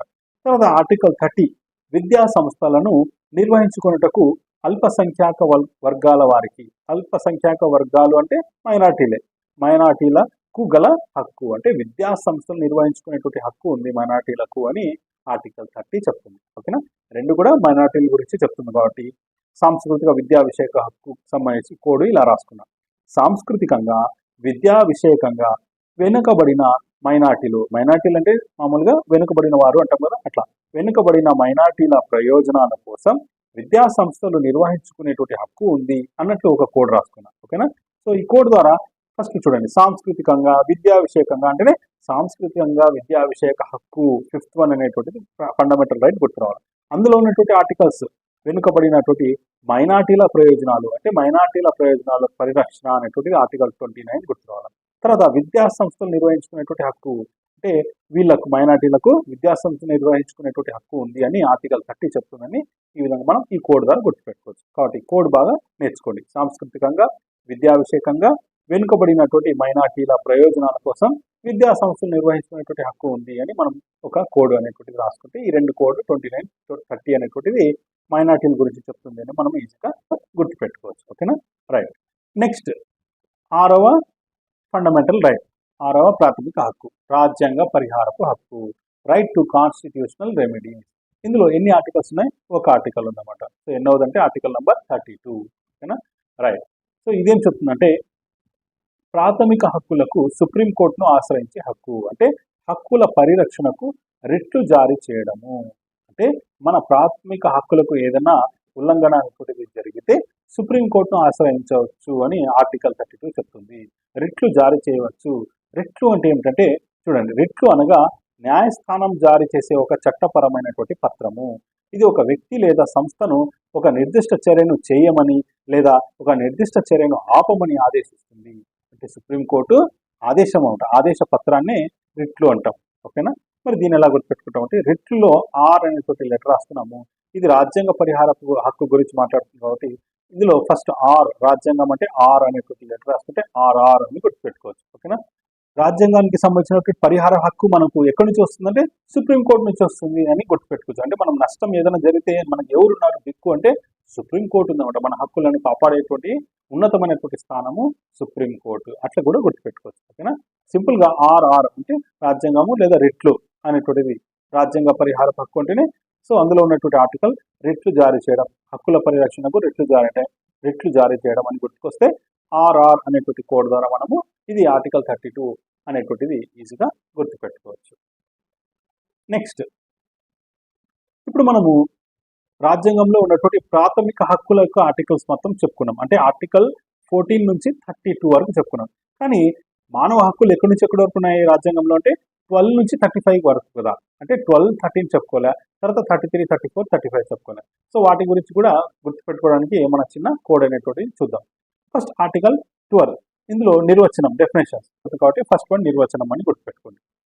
నెక్స్ట్ 13th వన్ ఏం చెప్తుందంటే న్యాయ సమీక్ష అధికారం. అంటే ఈ రాజ్యాంగం ప్రారంభానికి ముందు అమల్లో ఉన్న లేదా విరుద్ధంగా ఉన్నటువంటి అన్ని చట్టాలు చెల్లవు అని చెప్పేదే ఆర్టికల్ 13 అన్నమాట. సో దీన్ని ఎలా గుర్తుపెట్టుకుంటాం అంటే మానవ హక్కులకు ముందు ఉన్నటువంటి ఈ చట్టాలు ఏమైనా ఉంటాయి కదా. సో అంటే మానవ హక్కులకు విరుద్ధంగా ఉన్నటువంటి ఏదైనా చట్టాలు ఉంటాయి కదా, అవన్నీ కూడా చెల్లవు, రద్దు అని చెప్పేది ఆర్టికల్ 13. మరి దీన్ని ఎలా గుర్తుపెట్టుకుంటాం అంటే ఇందులో ఉన్నటువంటి కీవర్డ్ ముందు, రాజ్యాంగం ప్రారంభానికి ముందు అనేటువంటి పదం తీసుకుందాం. ముందు. ఓకేనా? ముందు అనేటువంటి పదంలో సౌండ్ వచ్చి మా అనేటువంటి సౌండ్ వచ్చింది. మా అంటే మనకి ఎం అనేటువంటి లెటర్ రాసుకుంటే ఎం అనేటువంటి లెటర్ ఎన్నవ అక్షరం అంటే 13వ అక్షరము. ఆ విధంగా ఆర్టికల్ 13 అని గుర్తుపెట్టుకోవచ్చు. ఓకేనా? విరుద్ధంగా ఉన్నటువంటి చట్టాలు అంటే ముందు ఉన్నటువంటి చట్టాలు అన్నమాట. విరుద్ధంగా ఉన్నటువంటి చట్టాలు చెల్లవు అని చెప్పేది ఆర్టికల్ 13. ముందు నుంచి ఎం అనేటువంటి లెటర్ రాసుకుని ఎం అంటే 13th అనేటువంటి ఆల్ఫాబెటికల్ నంబర్ అని గుర్తుపెట్టుకుంటే ఇది ఆర్టికల్ 13 అని గుర్తుపెట్టుకోవచ్చు. నెక్స్ట్ ఆర్టికల్ 33 రక్షణ దళాల హక్కులను సవరించడానికి పార్లమెంట్ యొక్క అధికారము. సో పార్లమెంట్ కి రక్షణ దళాల యొక్క హక్కులను సవరించేటువంటి హక్కు ఉంది అని చెప్పేది ఆర్టికల్ 33. సో మనకి దీన్ని ఎలా గుర్తుపెట్టుకుంటామంటే చూడండి, పార్లమెంట్ కు 3 వస్తే 3 రక్షణ దళాలు అంటే 3 రక్షణ దళాలు ఏవేవి? ఆర్మీ, నేవీ, ఎయిర్ ఫోర్స్ హక్కులను సవరిస్తుంది. ఇట్లా 3 రావాలి మనకి. అంటే పార్లమెంట్ కు ఈ హక్కు ఉంది కాబట్టి పార్లమెంట్ కు మొదటి 3 వచ్చి ఇట్లా 3 వస్తే అని ఈ విధంగా కోడ్ కోసం రాసుకున్నాం వర్డ్. తర్వాత రక్షణ దళాలు అంటే రక్షణ దళాలు ఎన్ని ఉన్నాయి మనకి? 3 ఉన్నాయి. ఆర్మీ, నేవీ, ఎయిర్ ఫోర్స్ అట్లా 3 అంటే 3 33 అనేటువంటిది రక్షణ దళాల హక్కులను సవరించడానికి పార్లమెంట్కు ఉన్నటువంటి అధికారం గురించి చెప్తుంది అని గుర్తుపెట్టుకోవచ్చు. నెక్స్ట్ ఆర్టికల్ 34 సైనిక శాసనం ఉండేటువంటి హక్కులపై పరిమితులు. ఓకేనా? సైనిక శాసనం ఉండేటువంటి హక్కులపై పరిమితులు. దీన్ని ఎలా గుర్తుపెట్టుకుంటామంటే సైనిక దళాలు అంటే మనకి సైనికులు అంటే 4 దిక్కులు ఉంటారు కదా, రక్షణ కల్పిస్తూ ఉంటారు కాబట్టి 4 దిక్కులు అంటే 4 అని గుర్తుపెట్టుకుందాం. ఓకేనా? సో 4 గుర్తుకొస్తే ఆటోమేటిక్గా 34 కూడా గుర్తుకొస్తుంది. ఓకేనా? ఆ విధంగా మనము 34 ఆర్టికల్ 34 అనేటువంటిది సైనిక శాసనం ఉండే హక్కులపై పరిమితులు అనేటువంటిది గుర్తుపెట్టుకోవచ్చు. నెక్స్ట్ ఆర్టికల్ 35 లాస్ట్ వన్ హక్కులకు సంబంధించి శాసనములు చేయు అధికారము. సో అధికారం ఎవరికి ఉంటుంది? పార్లమెంట్కి ఉంటుంది. So parliament shall have and the legislator of a state shall not have power to make laws. So శాసనాలు చేసేటువంటి హక్కు ఎవరికి ఉంది? పార్లమెంట్కి ఉంది, కానీ స్టేట్ అంటే రాజ్యాలకు, రాష్ట్రాలకు లేదు అని చెప్పేదే ఆర్టికల్ 35. ఓకేనా? సో దీన్ని ఎలా గుర్తుపెట్టుకుంటాం అంటే పార్లమెంట్ నుంచి పి అనేటువంటి లెటర్ రాసుకున్నాము, స్టేట్ అనేటువంటి పదం నుంచి ఫస్ట్ లెటర్ ఎస్ అనేటువంటిది రాసుకున్నాము అంటే పిఎస్. ఓకేనా? పి అంటే మనకి 16వ అక్షరము, ఎస్ అంటే 19వ అక్షరం, రెండింటిని కలిపితే ఎంత వస్తుంది? 35 వస్తుంది. ఈ విధంగా మనము ఆర్టికల్ 35 అనేటువంటిది పార్లమెంట్ కి పవర్స్ ఉన్నాయి కానీ స్టేట్ కి పవర్స్ లేవు శాసనాలు చేసేటువంటి అధికారం గురించి. ఈ విధంగా మనము రాజ్యాంగంలో ఉన్నటువంటి మొత్తం మానవ హక్కులు అంటే ఎక్కడి నుంచి ఎక్కడి వరకు? 12 నుంచి 35 వరకు. మళ్ళీ అందులో ప్రాథమిక హక్కులు ఎక్కడి నుంచి ఎక్కడి వరకు? 14 నుంచి 32 వరకు. ఓకేనా? సో ఈ విధంగా ఈ నంబర్స్ మనము కోడింగ్ అనేటువంటి ఈ నంబర్స్ ఈ ఆర్టికల్స్ అనేటువంటి మనం గుర్తుకుంటే ఈ కోడింగ్ అనేటువంటిది మనకి ఈజీగా అర్థమవుతుంది. ఓకేనా. తర్వాత చెప్పేది ఏంటంటే ఇది ఒక్కసారి చూస్తేనే మనకి కోడింగ్ అనేటువంటిది రాదు. మీరు టైం దొరికినప్పుడల్లా అప్పుడప్పుడు ఈ వీడియో అనేటువంటిది చూస్తూ ఉంటే మీకు ఈ కోడింగ్ అనేటువంటిది ఒక పేపర్లో రఫ్గా రాసుకోండి. లేదా నేను ఈ క్లాస్కి సంబంధించినటువంటి పీడిఎఫ్ని నేను యాడ్ చేస్తాను డిస్క్రిప్షన్లో, దాన్ని డౌన్లోడ్ చేసుకుని నేర్చుకోండి. ఓకేనా. సో అప్పుడప్పుడు చూస్తుంటేనే మనం రిపీటెడ్గా వీటిని మనం గుర్తుపెట్టుకోవడానికి ఛాన్సెస్ ఉందన్నమాట. ఓకేనా. ఇవి మొత్తం మనము విశ్వజనీన మానవ హక్కులు 30 ఆర్టికల్స్, అదేవిధంగా భారత రాజ్యాంగంలో ఉన్నటువంటి మానవ హక్కులు, అదేవిధంగా మానవ హక్కులకు సంబంధించినటువంటి ఈ ప్రాథమిక హక్కులు, ఇవన్నీ మనము ఎలా గుర్తుపెట్టుకోవాలో ఇప్పటి వరకు మనము చూసినాం. ఓకేనా. రైట్. సో ఇప్పుడు మనం ఏం చేద్దామంటే ఇంతకుముందు వీడియోలో చెప్పుకున్నటువంటి ముఖ్యమైనటువంటి పాయింట్స్ అన్నిటిని కూడా ఒకసారి రీకాల్ చేసుకుందాము. అదేవిధంగా ఈ టాపిక్కి సంబంధించినటువంటి అంటే మానవ హక్కులు, అదేవిధంగా మన భారత రాజ్యాంగంలో ఉన్నటువంటి మానవ హక్కులు, ప్రాథమిక హక్కులకు సంబంధించినటువంటి అన్ని ఆర్టికల్స్కి సంబంధించినటువంటి కొన్ని ఇంపార్టెంట్ బిట్స్ని కూడా ఇప్పుడు మనము చూద్దాం. ఓకేనా. రైట్. సో ఫస్ట్ వన్ చూడండి. ఇంగ్లాండ్లో 1215వ సంవత్సరంలో ప్రకటితమైనటువంటి మాగ్నా కార్టా మానవ హక్కుల సాధనకు తొలిమెట్టుగా అభివర్ణించవచ్చు. మానవ హక్కుల సాధనకు తొలిమెట్టుగా దేన్ని మనం అభివర్ణించవచ్చు అంటే మాగ్నా కార్టాని అభివర్ణించవచ్చు. ఓకేనా. రైట్. నెక్స్ట్ సెకండ్ వన్ చూడండి. విశ్వ మానవ హక్కుల ప్రకటన తేదీ ఎప్పుడు? Date 1948 December 10. ఇది గుర్తుపెట్టుకోండి. 1948 డిసెంబర్ 10. సో ఈ డేట్ని మనము ప్రపంచ మానవ హక్కుల దినోత్సవంగా జరుపుకుంటాం. అంటే ప్రతి సంవత్సరము డిసెంబర్ 10 ప్రపంచ మానవ హక్కుల దినోత్సవం అన్నమాట. నెక్స్ట్, విశ్వ మానవ హక్కుల ప్రకటనలో 30 ఆర్టికల్స్ ఉన్నాయి. యూడిహెచ్ఆర్ యూనివర్సల్ డిక్లరేషన్ ఆఫ్ హ్యూమన్ రైట్స్లో ఎన్ని ఆర్టికల్స్ ఉన్నాయంటే 30 ఆర్టికల్స్ ఉన్నాయని గుర్తుపెట్టుకున్నాం. తర్వాత భారత రాజ్యాంగంలో ప్రాథమిక హక్కులను అమెరికా సంయుక్త రాష్ట్రాల బిల్ ఆఫ్ రైట్స్ నుంచి గ్రహించారు. సో భారత రాజ్యాంగంలోని ప్రాథమిక హక్కులను ఏ దేశం నుంచి గ్రహించాము అంటే అమెరికా సంయుక్త రాష్ట్రాలు అంటే యుఎస్ అంటాం, అక్కడ నుంచి మనము గ్రహించాము. నెక్స్ట్, భారత రాజ్యాంగంలో 3వ భాగంలో ఆర్టికల్ 12 నుంచి 35 వరకు ప్రాథమిక హక్కులను పొందుపరిచారు. మరి భారత రాజ్యాంగంలో ప్రాథమిక హక్కులు అంటే మానవ హక్కులు ఎక్కడి నుంచి ఎక్కడి వరకు ఉన్నాయంటే ఆర్టికల్ 12 నుంచి 35 వరకు అన్నమాట. అది ఎక్కడున్నాయంటే 3వ భాగంలో 3వ పార్ట్లో ఉన్నాయన్నమాట. నెక్స్ట్, 1978లో 44వ రాజ్యాంగ సవరణ చట్టం ద్వారా ఆస్తి హక్కును అంటే ఆర్టికల్ 31ను రద్దు చేశారు. దాంతో ఆస్తి హక్కు ప్రస్తుతము 300A ప్రకారము చట్టబద్ధమైనటువంటి హక్కుగా మిగిలిపోయింది. సో ఇది ఇప్పుడు ప్రాథమిక హక్కు కాదన్నమాట. ఆస్తి హక్కు అనేటువంటిది ప్రాథమిక హక్కు కాదు, జస్ట్ ఇప్పుడు ఒక చట్టబద్ధమైనటువంటి హక్కు మాత్రమే. అది ఎక్కడుందంటే ఆర్టికల్ 30Aలో ఉందన్నమాట. నెక్స్ట్, జాతీయ మానవ హక్కుల commission NHRC, national human rights commission. దీనికి సంబంధించినటువంటి కొన్ని పాయింట్స్ చూడండి ఒకసారి. జాతీయ మానవ హక్కుల కమిషన్ స్థాపన ఎప్పుడంటే డేట్ 1993 అక్టోబర్ 12, అక్టోబర్ 12, 1993. ఓకేనా.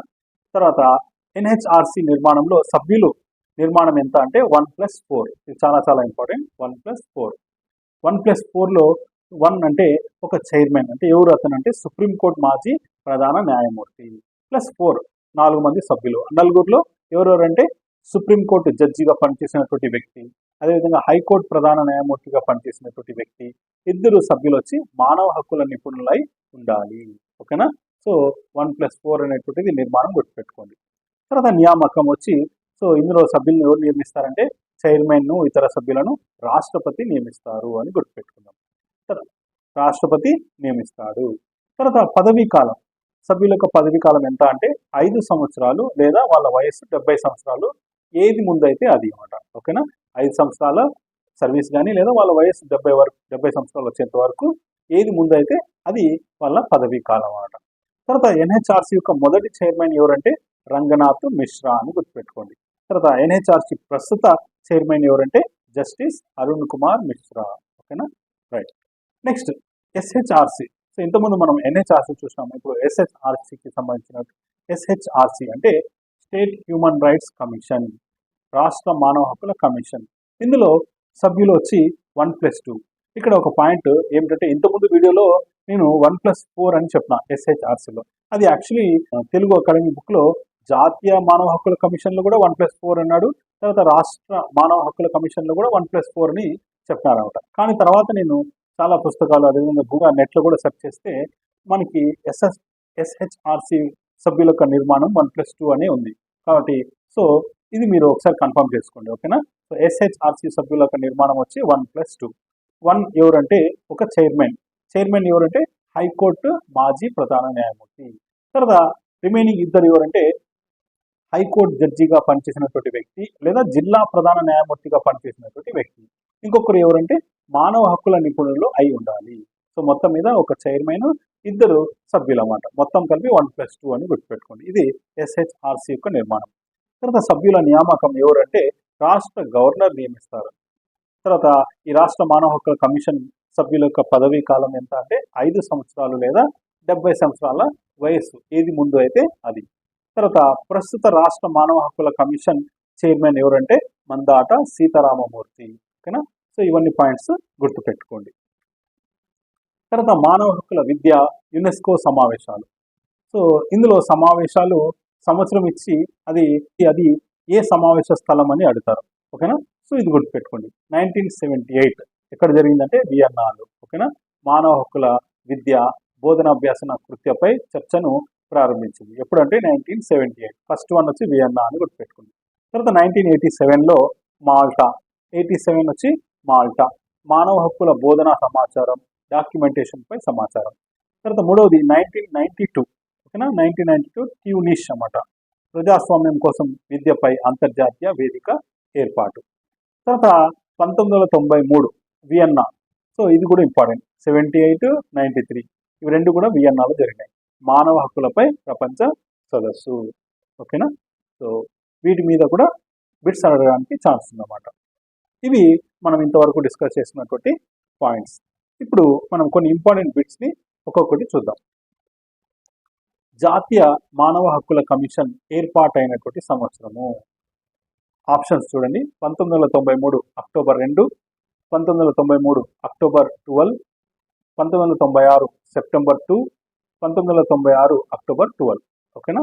సో వీటిలో కరెక్ట్ ఆన్సర్ ఏది?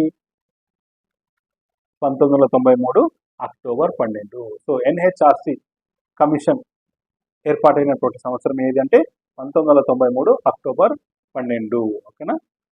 నెక్స్ట్ క్వశ్చన్ చూడండి. జాతీయ మానవ హక్కుల కమిషన్లో ఉండాల్సిన మొత్తం సభ్యుల సంఖ్య. జాతీయ అంటే మనకి ఎన్హెచ్ఆర్సి యొక్క నిర్మాణం ఏమి? 1+4. కాబట్టి ఆన్సర్ ఈజ్ 1+4. నెక్స్ట్, జాతీయ మానవ హక్కుల కమిషన్లోని చైర్మన్ సభ్యుల యొక్క కాల పరిమితి. కాబట్టి కరెక్ట్ ఆన్సర్ వచ్చి 5 సంవత్సరాలు లేదా 70 సంవత్సరాలు, ఏది ముందు అయితే అది, ఓకేనా. ఎన్హెచ్ఆర్సి యొక్క పదవీ కాలం అన్నమాట. ఎన్హెచ్ఆర్సి సభ్యుల యొక్క పదవీ కాలం 5 సంవత్సరాలు లేదా 70 సంవత్సరాలు, ఏది ముందు అయితే అది అని గుర్తుపెట్టుకోండి. నెక్స్ట్, జాతీయ మానవ హక్కులకు సంబంధించి సరికానిది. సో ఎన్హెచ్ఆర్సికి సంబంధించి సరికానిది ఏంటంటే 4th one option, 4th one correct అన్నమాట. బాలల హక్కులకు సంబంధించి విధాన నిర్ణయాలు తీసుకోవడం అనేటువంటిది సరైనది కానిది. జాతీయ మానవ హక్కులకు సంబంధించి సరైనది కానిది. మిగతావన్నీ కూడా కరెక్ట్ అన్నమాట. నెక్స్ట్, రాష్ట్ర మానవ హక్కుల కమిషన్లో చైర్మన్ కావాలంటే చూడండి, ఎస్హెచ్ఆర్సికి సంబంధించి. కాబట్టి కరెక్ట్ ఆన్సర్ వచ్చి హైకోర్టు ప్రధాన న్యాయమూర్తిగా పనిచేసి ఉండాలి లేదా న్యాయమూర్తిగా పనిచేసి ఉండాలి. తర్వాత రాష్ట్ర మానవ హక్కుల కమిషన్ సభ్యుల ఎంపిక కమిటీలో పాల్గొనేటువంటి మంత్రి. రాష్ట్ర మానవ హక్కుల కమిషన్ సభ్యుల ఎంపికలో పాల్గొనేటువంటి మంత్రి ఎవరంటే హోంశాఖ మంత్రి అని గుర్తుపెట్టుకోండి. నెక్స్ట్, జిల్లాలో మానవ హక్కుల కోర్టుగా పరిగణించబడేది. జిల్లాలో మానవ హక్కుల కోర్టు ఏదంటే జిల్లా కలెక్టర్ కార్యాలయము, ఓకేనా. నెక్స్ట్, మానవ హక్కుల ప్రకారం ఒక వ్యక్తి సొంతంగా కానీ ఉమ్మడిగా కానీ ఆస్తిని కలిగి ఉండేటువంటి హక్కు గల ప్రకరణ. సో మానవ హక్కులు మనకు 30 ఆర్టికల్స్ ఉన్నాయి కదా, అందులో ఆస్తికి సంబంధించి. సో దీన్ని ఎలా గుర్తుపెట్టుకుంటాము ఇప్పుడు చెప్పండి. ఇక్కడ కోడింగ్ వచ్చింది. ఆస్తి అంటే మనం కోడింగ్ ఏం చెప్పుకున్నాము, ఆస్తిని పెద్దలు పంచేటప్పుడు సరిగా పంచకుండా ఒకరిని ఎక్కువ ఒకరు తక్కువ పెంచితే వాళ్ళిద్దరు కొట్లాడుకొని తక్కువ వచ్చిన వాళ్ళు ఏం చేస్తాడు, గట్టిగా ఏడుస్తాడు, పెద్దగా ఏడుస్తారు అని కోడింగ్ చెప్పుకున్నాం. అట్లా పెద్దగా ఏడుస్తారు అంటే 17. సో ఆర్టికల్ ఎంత అంటే ఆర్టికల్ 17 ఈ ఆస్తికి హక్కుకు సంబంధించి చెప్తుంది అని మనము గుర్తుపెట్టుకోవచ్చు. నెక్స్ట్, పని హక్కు, సమాన పనికి సమాన వేతనంను పొందే హక్కు గల ప్రకరణ ఆర్టికల్ ఏది? అంటే పనికి సంబంధించి, వర్క్ కి సంబంధించినటువంటి ఆర్టికల్ ఎలా గుర్తుపెట్టుకున్నాం మనము? వర్క్ అనేటువంటి పదంలో డబ్ల్యూ అనేటువంటి ఫస్ట్ లెటర్ నుంచి డబ్ల్యూ అనేటువంటిది ఆల్ఫాబెట్ ఎన్నవ లెటరు? 23వ లెటర్. అట్లా 23వ ఆర్టికల్ అని గుర్తుపెట్టుకున్నాం. నెక్స్ట్ చూడండి, వ్యక్తులు తమ భావాలను స్వేచ్ఛగా వెల్లడించేటువంటి హక్కు గల ప్రకటన. వ్యక్తులు తమ భావాలను స్వేచ్ఛగా వెల్లడించే హక్కు గల ప్రకటన. భావాలను స్వేచ్ఛగా వెల్లడించేది భావ ప్రకటన అంటారు. ఓకేనా? సో ఎన్నో ఆర్టికల్ ఇది? స్వేచ్ఛగా భావాలను ప్రకటించడం లేదా సాధనాల నుంచి సమాచారాన్ని పొందేటువంటి హక్కు. అంటే సమాచారం, కోడింగ్ లో మనము సమాచారం నుంచి ఎస్ అనేటువంటి లెటర్ రాసుకున్నాం. ఎస్ అంటే మనకి ఎన్నో అక్షరము? 19వ అక్షరం. ఆ విధంగా భావాలను స్వేచ్ఛగా వెల్లడించాలన్నా, సమాచారాన్ని పొందాలన్నా మనకు హక్కు ఉంది అని 19వ ఆర్టికల్ చెప్తుంది. అట్లా మనం గుర్తుపెట్టుకున్నాం. నెక్స్ట్, 1978లో యునెస్కో మానవ హక్కుల బోధనపై అంతర్జాతీయ సమావేశాన్ని ఎక్కడ ఏర్పాటు చేసింది? సో చూడండి, ఇది ఫస్ట్ వన్ 1978 అంటే ఫస్ట్ వన్ జరిగింది ఎక్కడ? వియన్నా. సో వియన్నాలో జరిగింది. లాస్ట్ వన్ కూడా 1993 వియన్నా. ఓకేనా? నెక్స్ట్, జాతీయ స్థాయిలో మానవ హక్కుల కమిషన్ సభ్యుల ఎంపిక కోసం ఏర్పాటు చేసిన హై పవర్ కమిటీకి అధ్యక్షుడు ఎవరు? ఎవరంటే ప్రధానమంత్రి అన్నమాట. జాతీయ స్థాయిలో మానవ హక్కుల కమిషన్ సభ్యుల ఎంపిక కోసం ఏర్పాటు చేసిన హై పవర్ కమిటీకి అధ్యక్షుడు ఎవరంటే ప్రధానమంత్రి. తర్వాత రాష్ట్ర మానవ హక్కుల కమిషన్లో చైర్మన్తో పాటు ఉండేటువంటి సభ్యుల సంఖ్య. ఇది ఎస్హెచ్ఆర్సికి సంబంధించి. సో ఎస్హెచ్ఆర్సి యొక్క నిర్మాణం ఏమి? 1+2 కాబట్టి ఇక్కడ చైర్మన్తో పాటు ఇంకా ఎంతమంది ఉంటారంటే 2 ఉంటారు ఎస్హెచ్ఆర్సీలో. కానీ ఎన్హెచ్ఆర్సీలో 1+4. ఓకేనా? అది కొద్దిగా గుర్తుపెట్టుకోండి మీరు. ఎస్హెచ్ఆర్సి అంటే రాష్ట్ర మానవ హక్కుల కమిషన్లో నిర్మాణం 1+2 అంటే చైర్మన్తో పాటు ఇంకా 2 సభ్యులు ఉంటారు. నెక్స్ట్, మానవ హక్కుల పరిరక్షణకు సంబంధించి సవరణను చివరిసారిగా ఎప్పుడు చేసినారు? సో ఇది రీసెంట్గా 2019లో మానవ హక్కుల పరిరక్షణకు సంబంధించి సవరణ అనేటువంటిది చేయడం జరిగింది. సో ఇది కూడా ఇంపార్టెంట్ బిట్. 2019 లాస్ట్గా 2019లో సవరణ అనేటువంటిది చేయడం జరిగింది. తర్వాత ఐక్యరాజ్య సమితి మానవ హక్కుల కమిషన్ ఎప్పుడు ఏర్పాటు చేసింది? మనకి ప్రకటన వచ్చింది 1948, కానీ ఈ ఐక్యరాజ్య సమితి మానవ హక్కుల కమిషన్ ఎప్పుడు ఏర్పాటు చేసిందంటే 1946. ఓకేనా? ఇది గుర్తుపెట్టుకోండి. 46లో ఫస్ట్ కమిషన్ను ఏర్పాటు చేసింది, తర్వాత 48లో ప్రకటన అనేటువంటిది చేసింది అన్నమాట. నెక్స్ట్, ఐక్యరాజ్య సమితి విశ్వ మానవ హక్కులను ఎప్పుడు ప్రకటించింది? సో ఇది డేట్ వచ్చి 1948 డిసెంబర్ 10. ప్రకటన వచ్చి 48 అని గుర్తుపెట్టుకోండి. నెక్స్ట్, మానవ హక్కుల దినోత్సవంగా ఏ రోజున జరుపుకుంటారు? మానవ హక్కుల దినోత్సవం అంటేనే మీకు మళ్ళీ డిసెంబర్ 10 గుర్తు రావాలా. ఓకే. నెక్స్ట్, 1948 డిసెంబర్ 10 ఐక్యరాజ్య సమితి ప్రకటించిన విశ్వ మానవ హక్కుల్లో ఎన్ని ప్రకరణలు ఉన్నాయి? ఎన్ని ఉన్నాయి మనకి ఆర్టికల్స్ అంటే 30 ఆర్టికల్స్ ఉన్నాయి. ఓకేనా? నెక్స్ట్, భారత రాజ్యాంగంలో మానవ హక్కులు ఏ విభాగంలో ఉన్నాయి? ఏ పార్ట్లో ఉన్నాయి మనకి భారత రాజ్యాంగంలో మానవ హక్కులు అంటే 3వ విభాగంలో ఉన్నాయి. నెక్స్ట్, భారత రాజ్యాంగంలో మానవ హక్కులను తెలియజేసేటువంటి ఆర్టికల్స్. మనకి భారత రాజ్యాంగంలో మానవ హక్కులు ఎక్కడి నుంచి ఎక్కడి వరకు ఉన్నాయి? ఆర్టికల్ 12 నుంచి ఆర్టికల్ 35 వరకు మానవ హక్కులు అనేటువంటివి భారత రాజ్యాంగంలో ఉన్నాయి. నెక్స్ట్, స్త్రీ పురుషులు తమకు నచ్చిన వారిని వివాహం చేసుకోవచ్చు అని తెలిపేటువంటి మానవ హక్కుల ఆర్టికల్ ఏది? ఇక్కడ మన కీవర్డ్ ఏమి? వివాహం. వివాహం అంటే మ్యారేజ్. తెలుగులో ఇంకొకటి మనము పర్యాయ పదం వివాహానికి ఏం చెప్పుకున్నాము? పెళ్లి అని చెప్పుకున్నాం. పెళ్లి అంటే మనం ఇంగ్లీష్లో రాసుకున్నాం మళ్ళీ పెళ్లి అని. పెళ్లి అంటే పి అనేటువంటి ఫస్ట్ లెటర్ తీసుకున్నాం.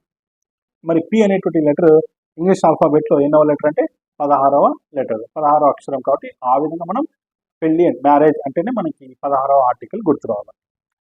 నెక్స్ట్, మానవ హక్కులను ఏ దేశం కూడా మార్చుకోరాదు అని తెలియజేసేటువంటి ఆర్టికల్. అంటే ఏ దేశం కూడా తనకు అనుకూలంగా మానవ హక్కుల్ని మార్చకూడదు అని చెప్పేటువంటి ఆర్టికల్ ఏది? లాస్ట్ ఆర్టికల్ అంటే 30, ఆర్టికల్ 30. నెక్స్ట్, జాతీయ మానవ హక్కుల కమిషన్ ఎప్పుడు ఏర్పడింది? ఇది మానవ హక్కుల కమిషన్ జాతీయ అంటే నేషనల్. ఎన్హెచ్ఆర్సి ఎప్పుడు ఏర్పడిందంటే 1993. ఓకేనా.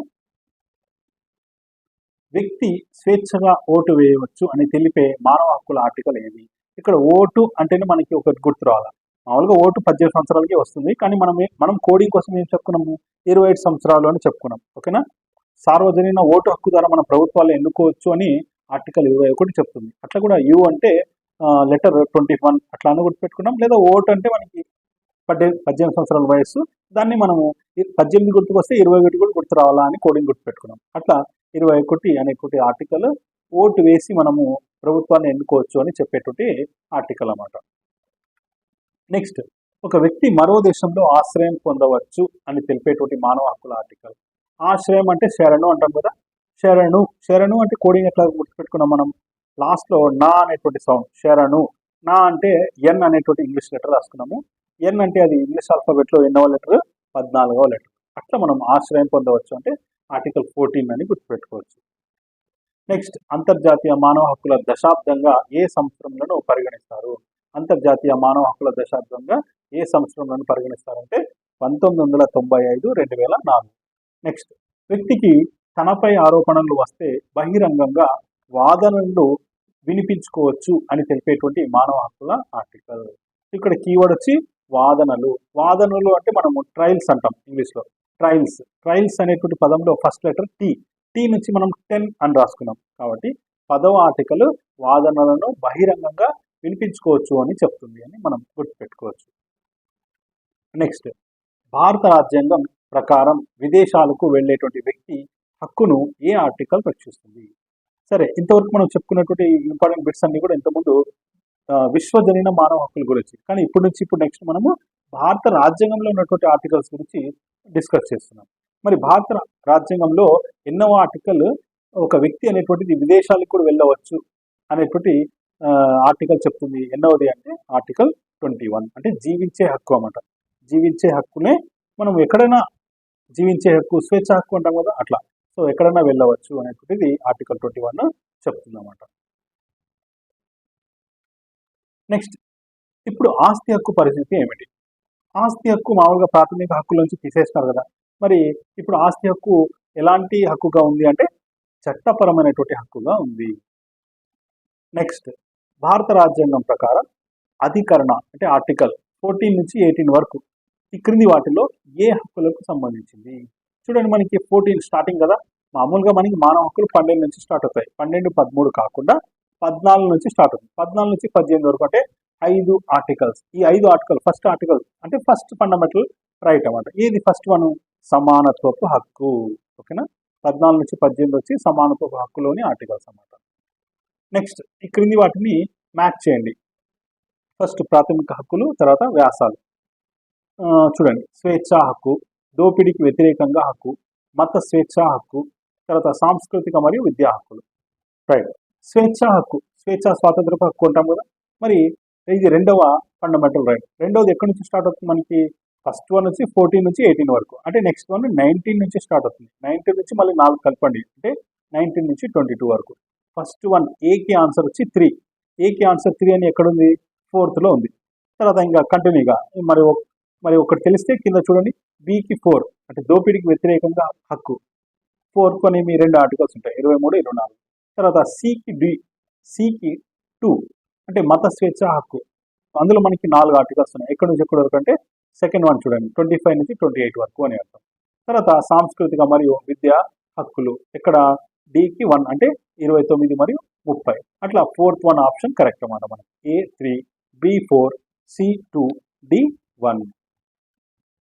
నెక్స్ట్, ఆర్టికల్ లేదా అధికరణ 21A ప్రకారం రాష్ట్రం ఏ వయస్సు గల పిల్లలందరికీ ఉచిత మరియు నిర్బంధ విద్యను అందించాలి?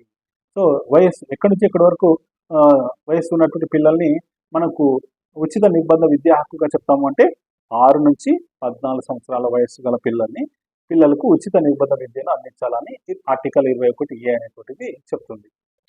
నెక్స్ట్, భారత రాజ్యాంగంలోని అధికరణ 19 క్రింది వాటిలో ఏ హక్కును కలిగి ఉంటుంది?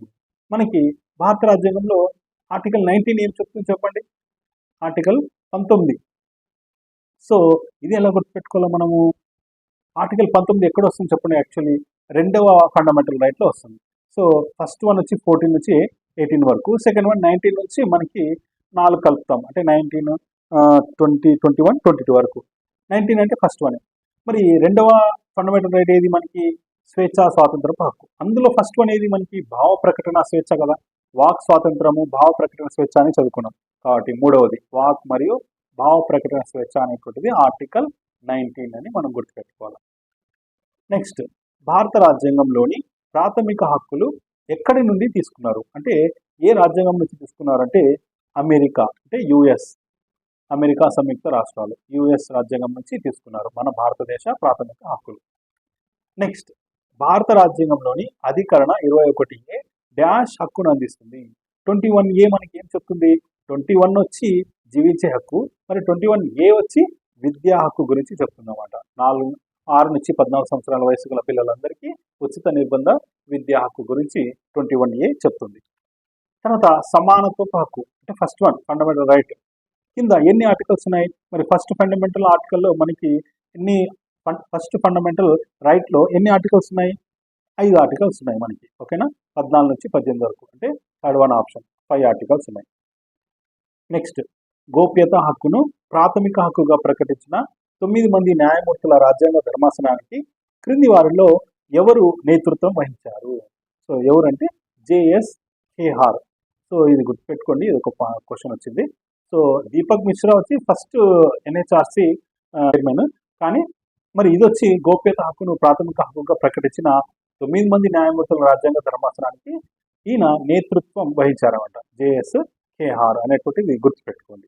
నెక్స్ట్, భారత రాజ్యాంగంలోని క్రింది ఏ అధికరణలు ప్రాథమిక హక్కులకు విరుద్ధంగా ఉండేటువంటి చట్టాలకు సంబంధించినవి?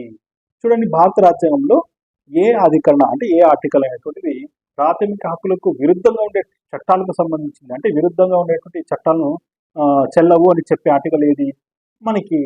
ఆర్టికల్ 13 అన్నమాట. ఆర్టికల్ 13 వచ్చి విరుద్ధంగా ఉండేటువంటి చట్టాలు చెల్లవు అనేటువంటిది చెప్తుంది. నెక్స్ట్, రాజ్యాంగంలో క్రింది వాటిలో సమానత్వపు హక్కు గురించి ఎక్కడ ప్రస్తావించబడింది? అంటే సమానత్వపు హక్కు అంటే ఫస్ట్ ఫండమెంటల్ రైట్ కదా. ఎక్కడి నుంచి ఎక్కడి వరకు ఉన్నాయి అందులో ఫండమెంటల్ రైట్స్ అంటే ఆర్టికల్ 14 నుంచి 18 వరకు మనకి ఫస్ట్ ఫండమెంటల్ రైట్ సమానత్వ హక్కు గురించి చెప్తాయన్నమాట. తర్వాత భారత రాజ్యాంగంలోని అధికరణ 21 డాష్ హక్కును కల్పిస్తుంది. మనకి భారత రాజ్యాంగంలో మనకి 21 ఆర్టికల్ ఏం చెప్తుంది? జీవించే హక్కు గురించి చెప్తుంది. ఓకేనా? జీవించే హక్కు. ఇవి కొన్ని ఇంపార్టెంట్ రిపీటెడ్ బిట్స్ అన్నమాట. ఓకేనా? సో ఈ విధంగా మనము మొత్తం ఈ మానవ హక్కులకు సంబంధించి విశ్వజనీన మానవ హక్కులు, అదేవిధంగా భారత రాజ్యాంగంలో ఉన్నటువంటి మానవ హక్కులు, ప్రాథమిక హక్కుల గురించి ఇట్లా కోడింగ్ ద్వారా కొన్ని ఇంపార్టెంట్ బిట్స్ ద్వారా మనము గుర్తుపెట్టుకోవచ్చు. ఓకేనా? రైట్. మీరు నా ఛానల్ ఇంకా సబ్స్క్రైబ్ చేసుకోకపోతే సబ్స్క్రైబ్ చేసుకోండి. ఓకేనా? కింద ఈ వీడియో కింద మీకు సబ్స్క్రైబ్ అనేటువంటి బటన్ కనిపిస్తుంది. దాన్ని క్లిక్ చేసిన వెంటనే బెల్ ఐకాన్ కనిపిస్తుంది. నేను అప్లోడ్ చేసేటువంటి వీడియోస్ అన్ని మీకు నోటిఫికేషన్ కింద వస్తాయి. ఓకేనా? రైట్. మరి నా వీడియో మీకు నచ్చినట్లయితే లైక్ చేయండి, షేర్ చేయండి, నా ఛానల్ని సబ్స్క్రైబ్ చేసుకోండి. Thank you for watching.